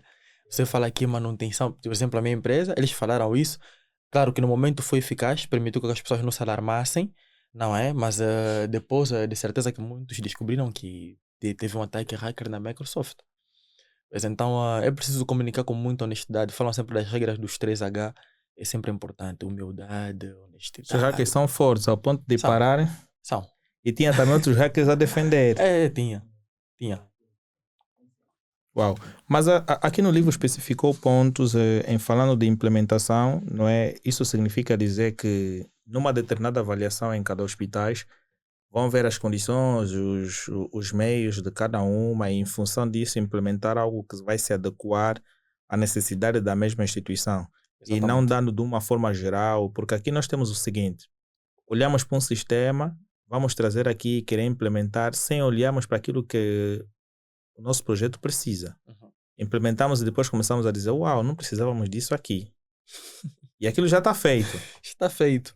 Tu só vais assumir o erro. Então, essa parte que vocês colocaram aqui especifica que esta análise é feita de forma seletiva. Exatamente. É necessário compreender que eu tive aqui a dizer que dos interesses da implementação, que um dos elementos é a redução de gastos. Claramente, se você tem um sistema de management de qualidade, tu não vais colocar uma coisa num ponto A para depois falar não serve para nada. Olha, tem uma técnica, é uma ferramenta, chamam de Lean Management. Lean Management foi inventado pelos japoneses, como eu disse, né, no princípio, que é da história do management de qualidade, foi inventado pelos americanos, mas depois foram os japoneses que desenvolveram bem. Existe o Lean Management. Lean Management, nesta ferramenta, existem materiais só para reduzir coisas que não servem para absolutamente nada. Até espaços aqui. Vão dar conta que em restaurantes como McDonald's, KFC, a circulação das pessoas que preparam a comida é muito bem estudada. As pessoas dificilmente se pancam, dificilmente se encontram. É Lean Management, porque ele retira tudo aquilo que não serve para absolutamente nada, tudo aquilo que não tem um valor, não acrescenta nenhum valor no espaço, na instituição, no serviço, é retirado. Mas não está aqui para que serve alguma coisa, serve. É essencial? Fica. Não é essencial? Não é essencial. Isso está aqui para que serve alguma coisa, serve. Acrescenta alguma coisa e acrescenta. Esse acréscimo vale a pena? Não vale a pena. Tira, mano. Então você vai dar conta que hoje em dia, e o exemplo do Lean, eu gosto muito dessas restaurações. Você dá conta de pessoas a passarem no McDonald's, tem um monte de clientes, por exemplo, nós lá em França, um monte de clientes, mas a coordenação entre a equipa é super boa e o atendimento é super rápido. Porque tem o Lean Management. Tudo que é inútil, tudo que pode distrair, a pessoa pegar isso, não é isso que eu queria, não fica lá. O management de qualidade está aí para isso, mano. Está aí para que o médico não cometa um erro. O médico quer operar alguém, uma material desse material, desse. O serviço de qualidade vai certificar que é isso que o médico tem. E que não tem coisas inúteis na sala que possam lhe distrair, que possam limitar a sua movimentação e tudo mais. Então nós temos esses elementos e o management da qualidade serve para isso. Para não ter que construir coisa depois falar isso não serve para absolutamente nada. E para a implementação, claramente, que nós não podemos implementar alguma coisa sem termos que avaliar exatamente o que nós temos na instituição. Para a implementação de qualquer coisa, é necessário primeiro nós começarmos a avaliar o que é que nós temos, o que é que nós não temos. Essa é a primeira fase. É fazer um inventário. Nós temos isso, aquilo. Ok. Nisso que nós temos, pelo projeto que nós temos para fazer, dá para fazer? O que é que nós vamos precisar, o que nós não vamos precisar? Essa é sempre a primeira fase. A segunda fase é as partes interessadas e as exigências. Eu quero montar meu podcast. Quais são as partes interessadas? Qual é o meu povo-alvo? As partes interessadas, por exemplo, o Ministério das Telecomunicações, tem o Ministério da Juventude e Desporto, porque se calhar fala as coisas que são ligadas muito com a juventude. Ora, nós estamos aqui a tratar dos hospitais. Os hospitais já são partes interessadas desse podcast. Já são partes interessadas, porque se eu passo aqui uma desinformação, eles, os pacientes deles, estão em um certo risco. Porque tem coisas que eles poderiam compreender, eu passei uma formação errada, o paciente percebeu de uma certa forma, amanhã o paciente ainda pode chegar no hospital e falar, não é assim, médico, não é assim. Porque o Lucano falou, automaticamente eu já influenciei no trabalho deles. Claro. Automaticamente, eles são uma parte interessada desse podcast. Então nós podemos avaliar e pegar todas as partes interessadas, todos os ouvintes, consumidores do podcast, a população, jovem, são partes interessadas. Profissionais de saúde, de comunicação, são partes interessadas desse podcast. Científicos também são partes interessadas, porque se o Lucano veio aqui, Lucano é científico, é um local que dá espaço para científicos. Sou parte interessada. Eu luto muito contra a desinformação científica. Eu sou uma parte interessada. A Ngango é uma parte interessada pelo Raw Podcast. Porque nós queremos que vocês passem boa informação. Porque nós estamos aí para lutar contra a desinformação. Se vocês passam uma desinformação, vocês influenciam o meu resultado. Exatamente. Influenciam no meu trabalho. Exatamente. E depois começam a avaliar a exigência das partes interessadas. O que é que eles esperam desse podcast? Isto tudo que estás a falar, eu inclusive já tive um debate, quer dizer, eu não analisava por aí, mas quem trouxe essa questão foi o Luciano. Uma vez já trouxe essa questão de qualidade de informação. Por quê? Porque há que ter essa seleção no sentido de não, como é que se diz? Não infectar um conteúdo que não seja verídico. Tu vais para um programa, falas uma coisa que em termos científicos não tem existe. nada a ver, não existe, e tu queres passar para milhares de pessoas, e vai haver pessoas que não vão avaliar esses critérios e vão acreditar na tua informação. E depois vão querer seguir sem basear-se em fatos científicos. E essa questão de limpeza de informação é muito interessante. É super importante. Eu acho que o Luciano segue Zangango, né?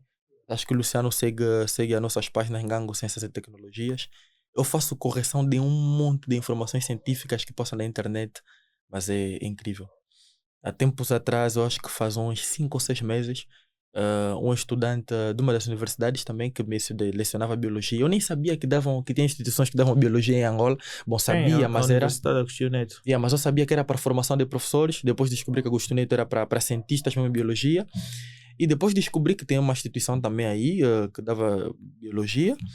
E o jovem, para sua monografia, fez um estudo sobre a qualidade da carne vendida no mercado do Kikolo, a qualidade microbiológica. Depois ele chega e faz um monte de afirmações que a qualidade da carne vendida na praça do Kikolo não é boa para o consumo humano. Como biólogo, vi aquilo. Eu sou engenheiro em biologia, não sou cientista, sou biotecnólogo.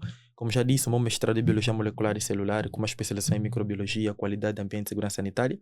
Então, como microbiológico, pedi, deixa eu ver o teu trabalho, porque é importante, me interessa.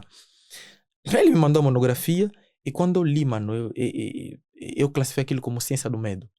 Um monte de pessoas, de certeza tem pessoas que hoje em dia se calhar já não comem carne carne vendida no Kikolo porque leram numa página, uma página popular, aquela pessoa pagou uma página popular para publicarem aquilo.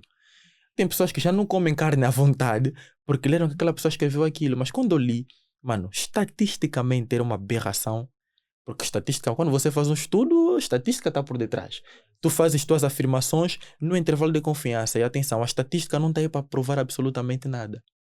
A estatística não está aí para te provar que a carne do Kikolo não é boa para o consumo. A estatística está aí para te falar o que é mais provável. É por isso que as decisões são tomadas em função do P-value. As decisões estatísticas são tomadas em função do P-value. E em estatística nós temos a noção de potência. Porque eu estou aqui, o Luciano está aí. Tem coisas que se ela está no Luciano, eu não estou a ver bem porque estou muito distante do Luciano. Eu tenho que me aproximar um pouco mais para ter que distinguir todos os elementos que estão com o Luciano. Claro. E isso é potência. Então, tem coisas que você não pode afirmar que está errado, simplesmente porque você não sabe se tu tens potência suficiente, se tu tens informações suficientes para ter que afirmar aquilo. Olha, vou dar um exemplo muito mais claro para ter que facilitar nossos ouvintes.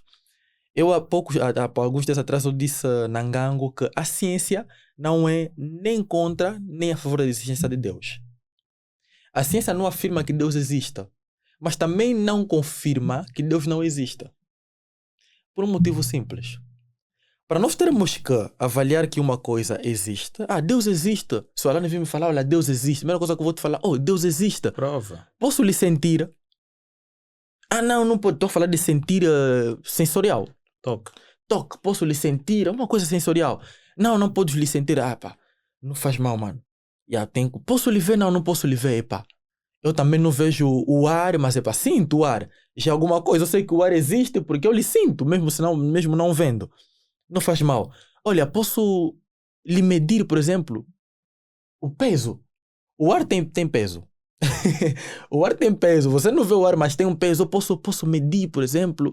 Não, não podes medir. Uau, Deus existe, não posso lhe ver, não posso lhe sentir, não posso lhe medir. Olha, posso pelo menos medir a temperatura dele. Não, não podes. Não, hoje em dia existem como é que aqueles termômetros ultra vermelho, acho que é assim que se chamam, que você pode medir a assinatura térmica de alguém. Dá para medir a assinatura térmica, mesmo não vendo, você tem assinatura térmica. Posso medir a assinatura térmica? Não, também não podes medir a assinatura térmica. Uau! Ei, todos os corpos emitem um campo eletromagnético, acho que o Luciano entende isso melhor do que eu.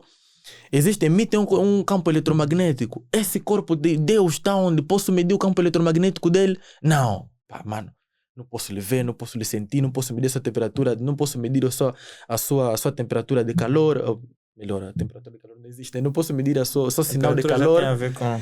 Não posso medir o seu sinal de calor, não posso medir o seu campo eletromagnético, mano. Pá, não posso afirmar que exista. Mas também não posso afirmar que não exista. Entra o conceito de potência. Eu vou dizer o que como cientista. Pelos dados que eu tenho, talvez os meus métodos não são suficientes para ter que demonstrar que Deus exista. Então, eu não vou afirmar que ele existe, porque com os meus métodos atuais, eu não consigo comprovar que ele exista.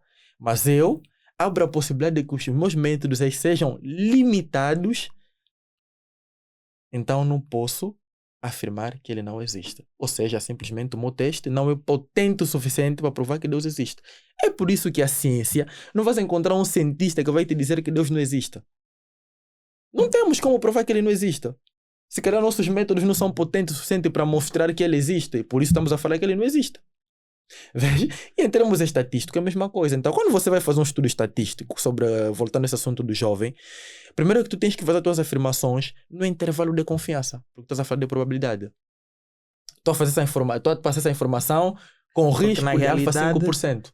Na realidade eu consigo perceber porque eu fiz um artigo similar a este que é sobre a qualidade da água que é consumida em alguns hospitais. E na realidade você, para fazer a análise da qualidade da água, tens que analisar também a população que consome. Yeah. Se desenvolver alguma patologia e tudo mais relacionado àquela água que consome, antes de você publicar o tal resultado que aquilo não pode ser consumido. Significa dizer que ele tinha que avaliar quantas pessoas comem aquela carne diariamente, ao longo do mês, quanto é que já pegaram, para terem mais ou menos noção o que desenvolveram. Exatamente. É isso. Você, quando implementa uma coisa, é necessário que faças uma avaliação. É sempre necessário dar um segmento naquilo que tu implementaste. Não é porque se você crias um projeto sobre a água, a qualidade da água das pessoas, no final do dia tu tens que seguir se essas pessoas não desenvolvem dor de barriga e tudo mais, porque senão de nada te adianta. E, sobretudo, os estudos estatísticos são sempre super importantes na tomada de decisões. O estudo estatístico serve para te orientar. Porque qualidade da água. Pegaste, mediste, fizeste um inquérito para saber como é que as pessoas respondem, como é que o organismo das pessoas naquele meio responderam sobre a qualidade da água que está a ser consumida. Tens que fazer uma análise estatística depois. Para ver, porque se calhar houve uma mudança. Vamos assim ser mais detalhados. Vamos dizer que nessa área as pessoas apoiavam, por exemplo, por mês, sofriam de pelo menos 3 vezes de dor de barriga. Uma pessoa sofria, em média, 3 vezes no mês de dor de barriga. Depois de você tratar a água, da qualidade da água e tudo mais, foste avaliar e deste conta que essas pessoas estão a sofrer, em média, de 2 vezes, ou 1,5 em média, podemos falar com o número de vírgulas, de dor de barriga. Mano, tu não podes falar se a diferença é significativa ou não entre antes do tratamento e depois do tratamento se você não fez um estudo estatístico. Claro.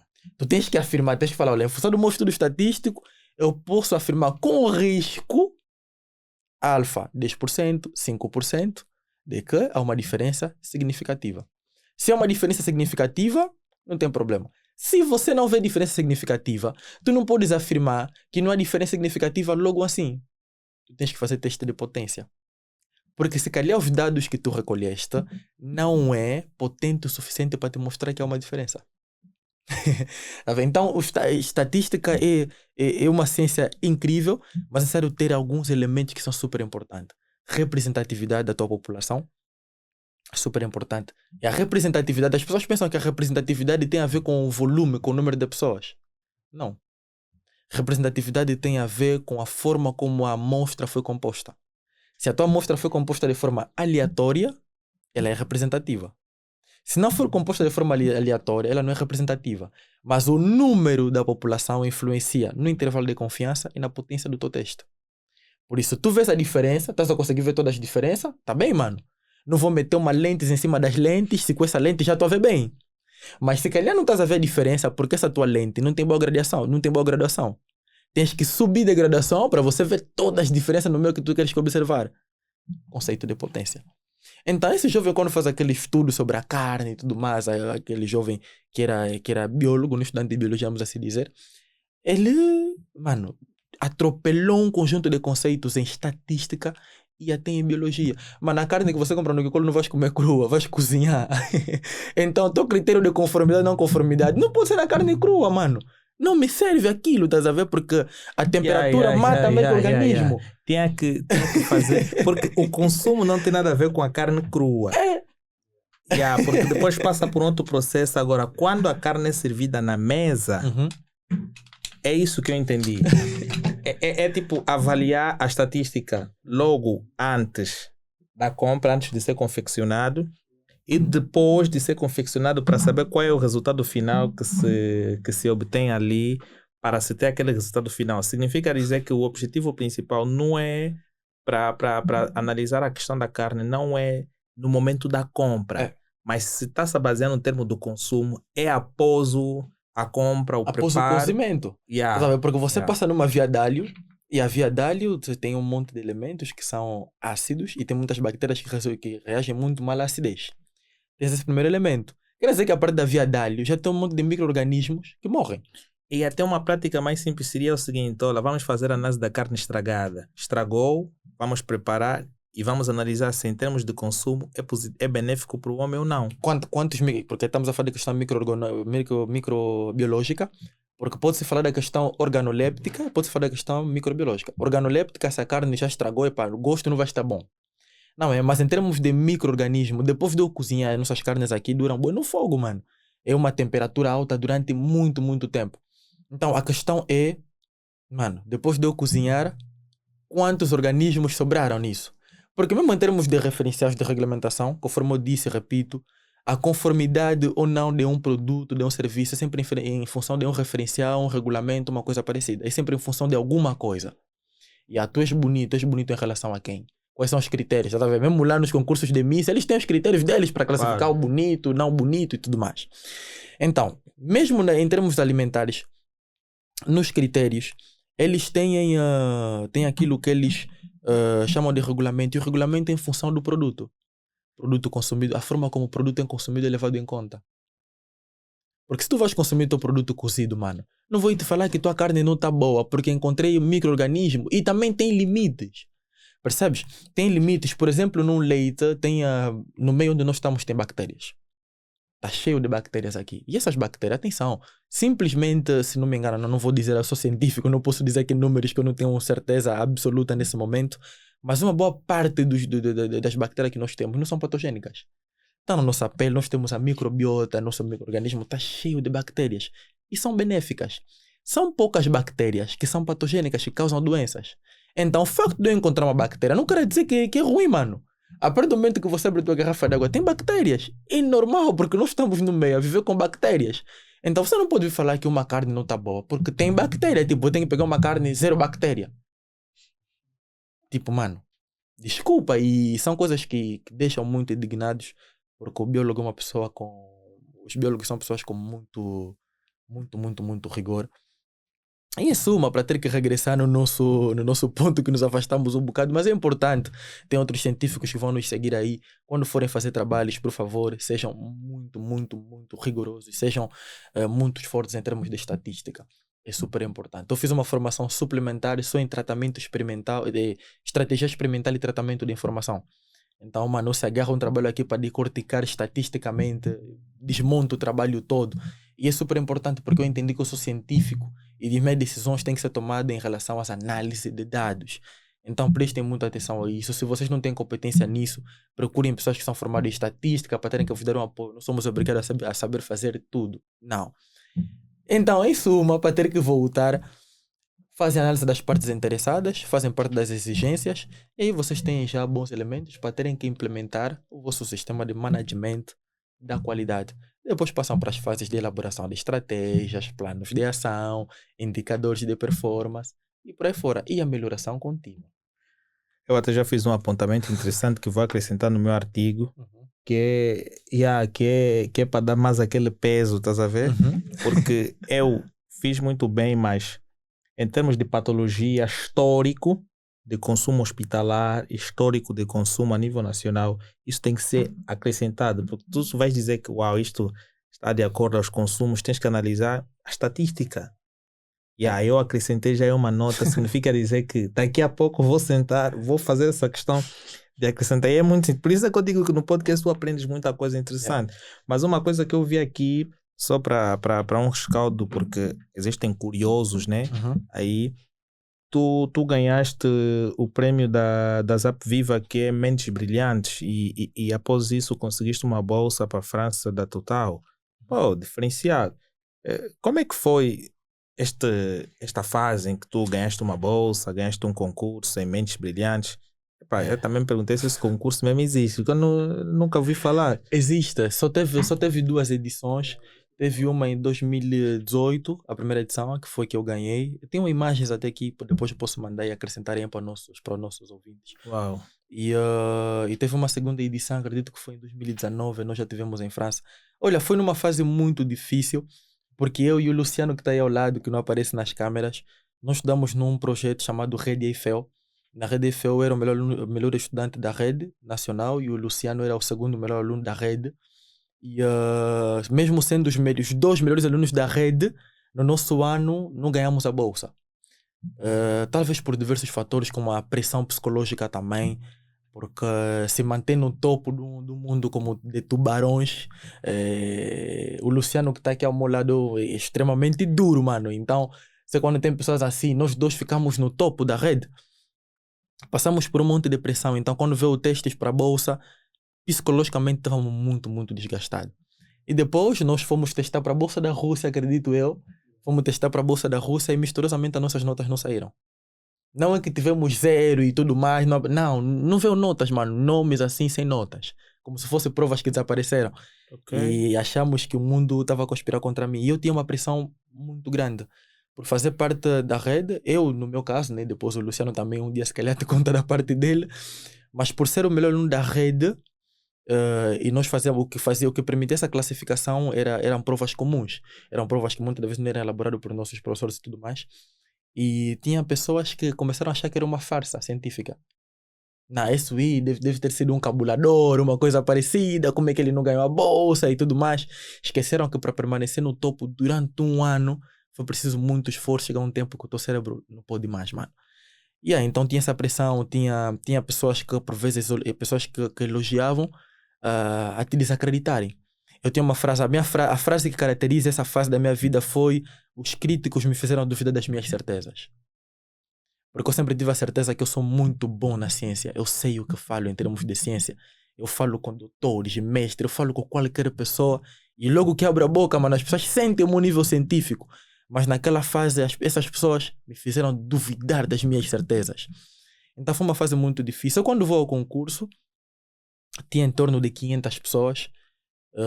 E estamos classificados em 3 categorias: matemática, química e física, numa primeira fase. Eu me inscrevi em matemática porque a matemática eu me sentia muito mais à vontade. Também sempre me entendi muito bem com a física. Com a química, no princípio nem tanto. Agora, como biólogo, a química é minha praia. Tive medo de 7 químicas diferentes. Mas antes, não era muito minha praia. Eu acho que não me sentiria muito confortável a ter que concorrer com outras 500 pessoas na área de química. Preferi ter que começar na matemática para depois ter que me encontrar com o melhor da química na final. Porque o objetivo era Nos dividiram em 3 blocos, matemática, química e física, e na final vocês os 3, de melhor de cada área, têm que se encontrar e resolver um caso de matemática, um de física, um de química, e o melhor ganha um concurso. Então fui ao concurso, me inscrevi no primeiro dia já, e pá, o professor era do Adalara, o professor que nos avaliou. Fiz os testes e o professor nem sabia que era o professor. É alguém que estava bem molhado a conversar comigo, não sei o que. Ele ficou me perguntar com essas coisas. Eu disse, pá, álgebra é uma coisa básica, é uma coisa que sai rápido e tudo mais. Eu nem sabia que era o professor. Quando eu entro na turma, eu encontro o professor, eu digo, estou o professor, não sei o que. Sou eu. Diz, está bem. Me coloca uma equação, eu já nem lembro, mas é uma radical. Estava aquela radical de radical, era tipo raiz de 2 mais raiz de 3 ou x, não sei lá, tinha incógnitas. Para resolver, tu tens que bater um sistema de equação, não sei o que e tudo mais. Há 2 incógnitas. E resolvi o caso, e me olhou. Disse, não é possível. Mandou uma trigonometria, porque de todos que tinham passado antes de mim, ninguém tirou aquele caso. Ninguém, mano. E eu era tipo, tava na casa dos 150 e tal, mano. Quando eu passei, tirei. O me olhou, disse, espera aí, vou te meter uma trigonometria. Meteu uma trigonometria, eu li para o caso. Ele achou que ia basar por Pitágoras. Ele aplicou uma lei dos cossenos e tudo mais. Ei, saiu rápido. Disse, estás na próxima fase. Agarrei minhas biquadas, fui para minha casa. Me chamaram para a semifinal depois. Porque naquela fase eles eliminaram já metade do mundo. Na semifinal tinha sobrado 3 de matemática, 3 de química e 3 de física. Esperei o meu dia de matemática, aí já na semifinal começou já a passar em direito. Começou a passar em direito, fui na semifinal, o professor meteu outro caso, era de novo trigonometria e trigonometria sempre foi muito minha praia, trigonometria. Luciano sabe, nós, a partir dessa primeira já batíamos Deminovich, já tínhamos acabado Deminovich na 11ª, então na 12ª estamos a bater. Estamos a bater caso, não sei se é da onde. Tem o meu de Mendovich, tá mesmo aqui. Só que tem 2 tipos. O meu é meu russo. Aqui tem aquele de capa vermelha, um falso. Onde tudo é fácil. O meu é um... Quer dizer, o meu livro é velho. Você já dá conta que ele é velho, tá sabendo? Nós batemos é um bom isso. livro. Batemos tudo isso. E naquela fase fui na semifinal. Passei na semifinal, fui para a final. E na final, claro, me encontrei com o melhor de matemática, o melhor de física. Não, melhor de química, melhor de física, eu era o melhor de matemática. Nos fizeram aquelas entrevistas da ZAP para saber onde é que vocês querem ir, depois quais são vossos sonhos, porque estamos a lutar por uma bolsa. O melhor, o vencedor teria uma bolsa de estudo financiada pelo Banco Econômico e um contrato de 2 anos depois do estudo para trabalhar no Banco Econômico. O segundo teria 200 mil com asa e um curso na Sinfotec. O terceiro teria 100 mil com asas e um curso na Sinfotec. Pronto, então eu cheguei na final, estava todo mundo animado e eu estive com uma pressão extra por ser o melhor aluno mesmo da rede EFEL, dessa da rede EFEL, de ser o melhor aluno. Eu sabia que se eu falhasse, mano, minha carreira científica ia acabar aí, tá a ver? Porque só o facto de não ter ganhado a bolsa, já tinha boa de gente que nos achava que era uma farsa. Eu sabia, só perder um concurso na televisão em direito, mano, acabou. Esse foi o melhor da rede porque... fazia cábulo, uma coisa parecida, lhe davam provas, ia aparecer todo tipo de teorias, então tinha essa pressão comigo. Mas mantinha calma, naquela saída eu aproveitei me encontrar com outros candidatos e ter que medir o nível científico deles. Eu perguntei no I de Física, por exemplo, nós temos assim no carro, e o motorista travou de repente. E nós, sabe, aquele movimento que estás no carro, eu perguntei, como é que você explica esse fenômeno? O nigga me olhou e o carro parou de repente e tipo... de conta, não tem nível científico para lutar comigo na física, mano. Porque na física, o Luciano sabe, eu batia uns 19, 18, rejo, mano. Sistemas satélite, não sei lá o que é tudo, mas eu tirava aqueles casos bem rápido. Nós já batemos um caso de satélite, antes de Angola falar de satélite. Já estávamos a estudar velocidade de escape. O nome do capítulo é gravitação. O nome do capítulo em física é gravitação e tudo mais. E aí eu disse, mano, isso é lei de Newton. Ação-reação. Teve uma mudança da velocidade, claramente. Nós tivemos que resistir a essa mudança de velocidade. É Newton. Eu disse, mano, nenhum homem que é forte em física, ninguém é forte em física sem dominar as leis de Newton. Claro. Se esse Wii chegou até aqui na final e não sabe explicar isso, não sabe o que é lei de Newton, não vai passar por mim. Não tem como. E depois perguntei no I de Química sobre a saponificação.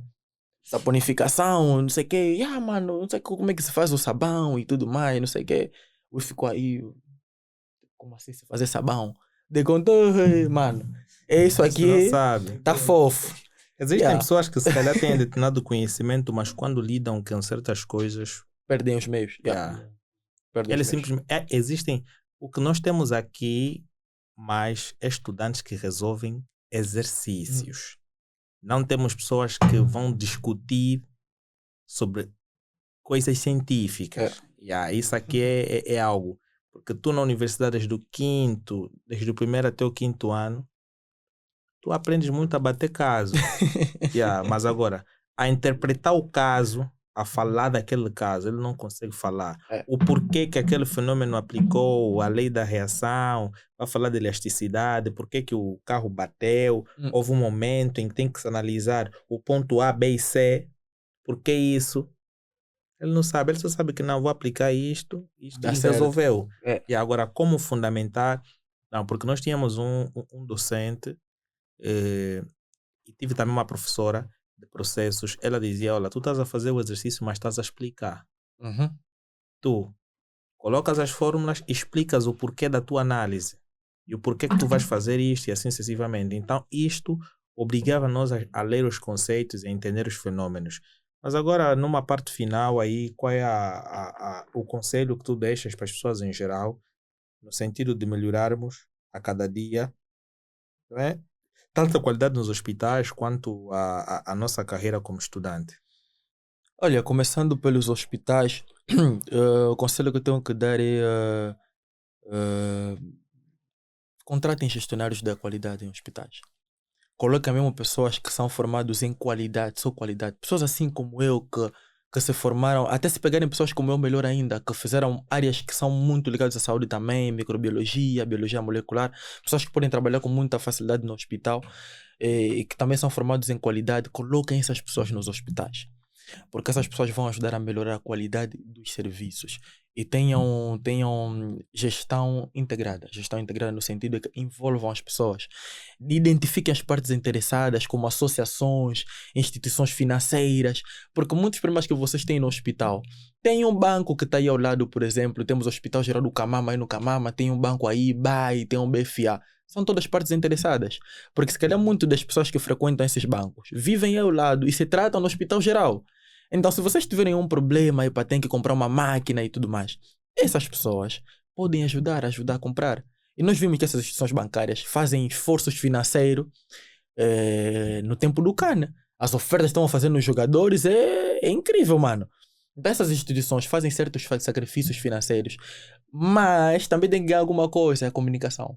Melhorem a vossa comunicação, mostrem ao povo, quando uma instituição vos oferecer alguma coisa, mostrem ao povo que olha, a instituição tal nos ofereceu isso, porque eles também ganham com isso e vão se sentir mais motivados a ter que fazer essas ações. Claro. Então tenham gestão integrada, envolvam as pessoas, envolvam as partes interessadas na gestão do hospital e assim como biólogo ou como biotecnólogo, o que eu posso vos aconselhar também é sobre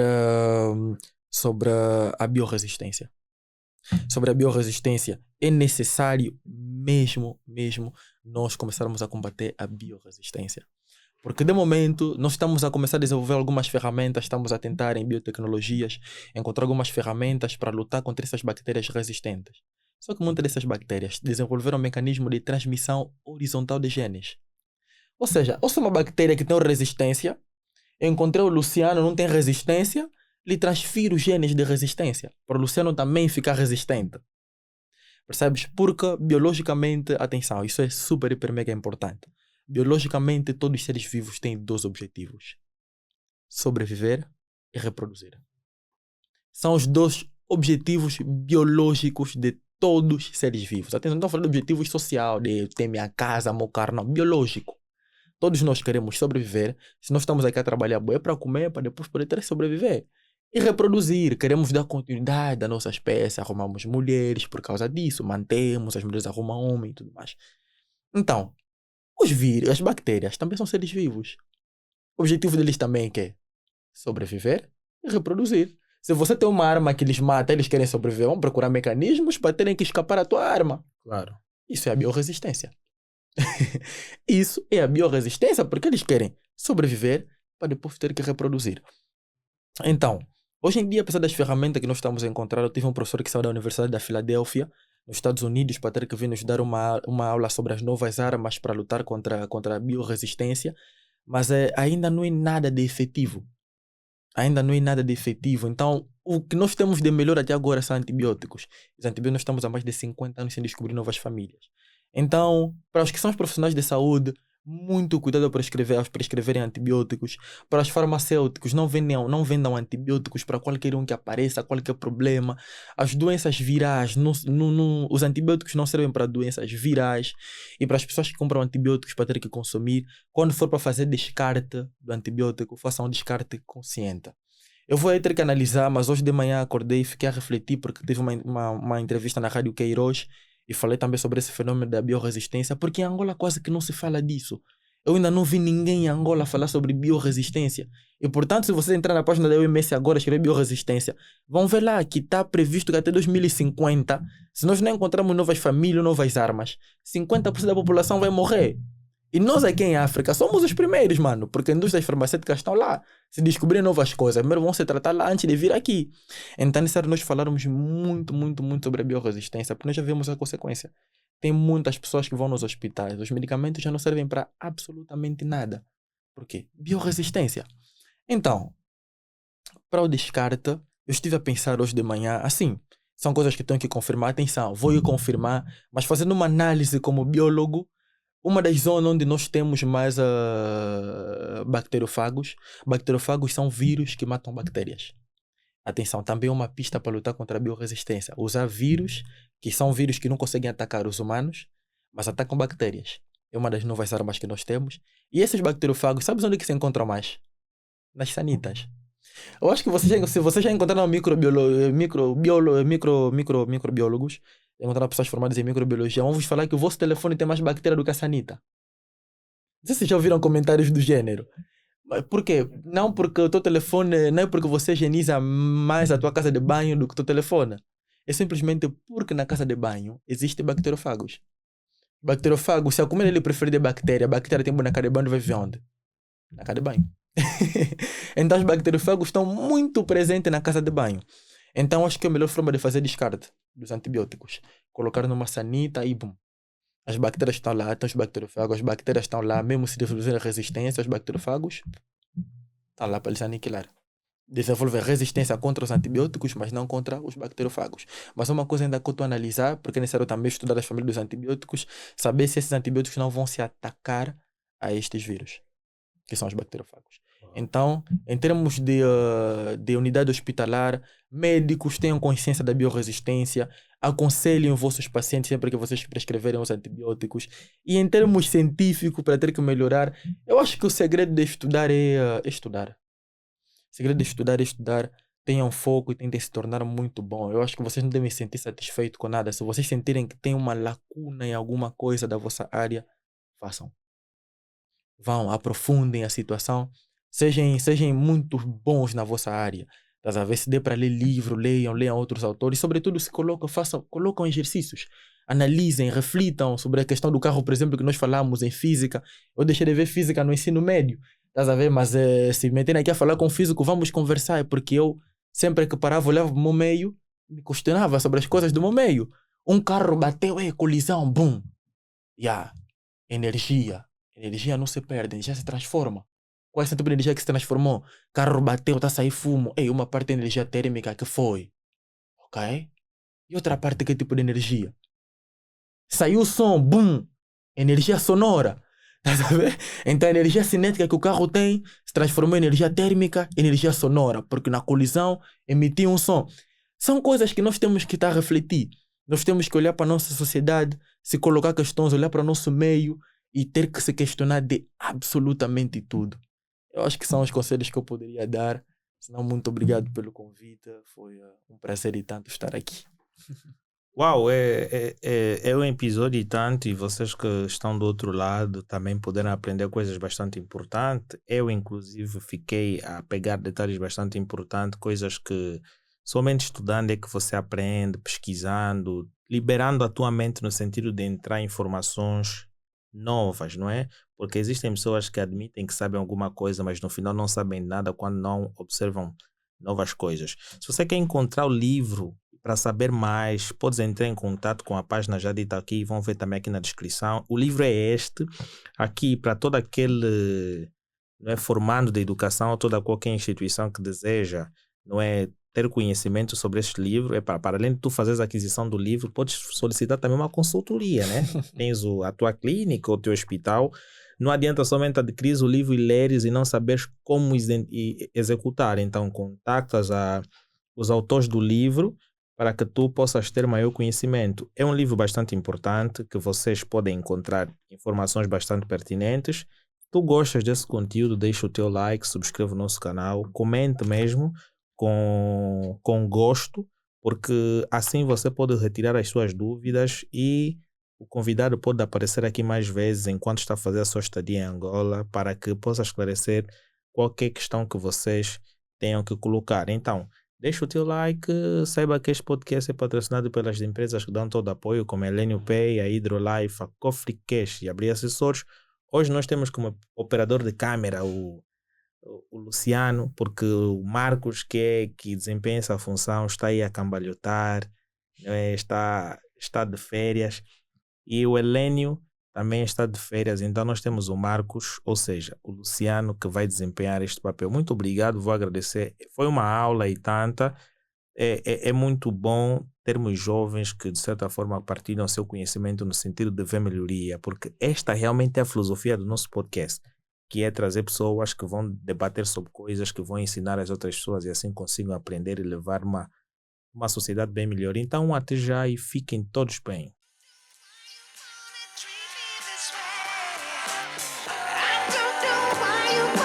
Treat me this way.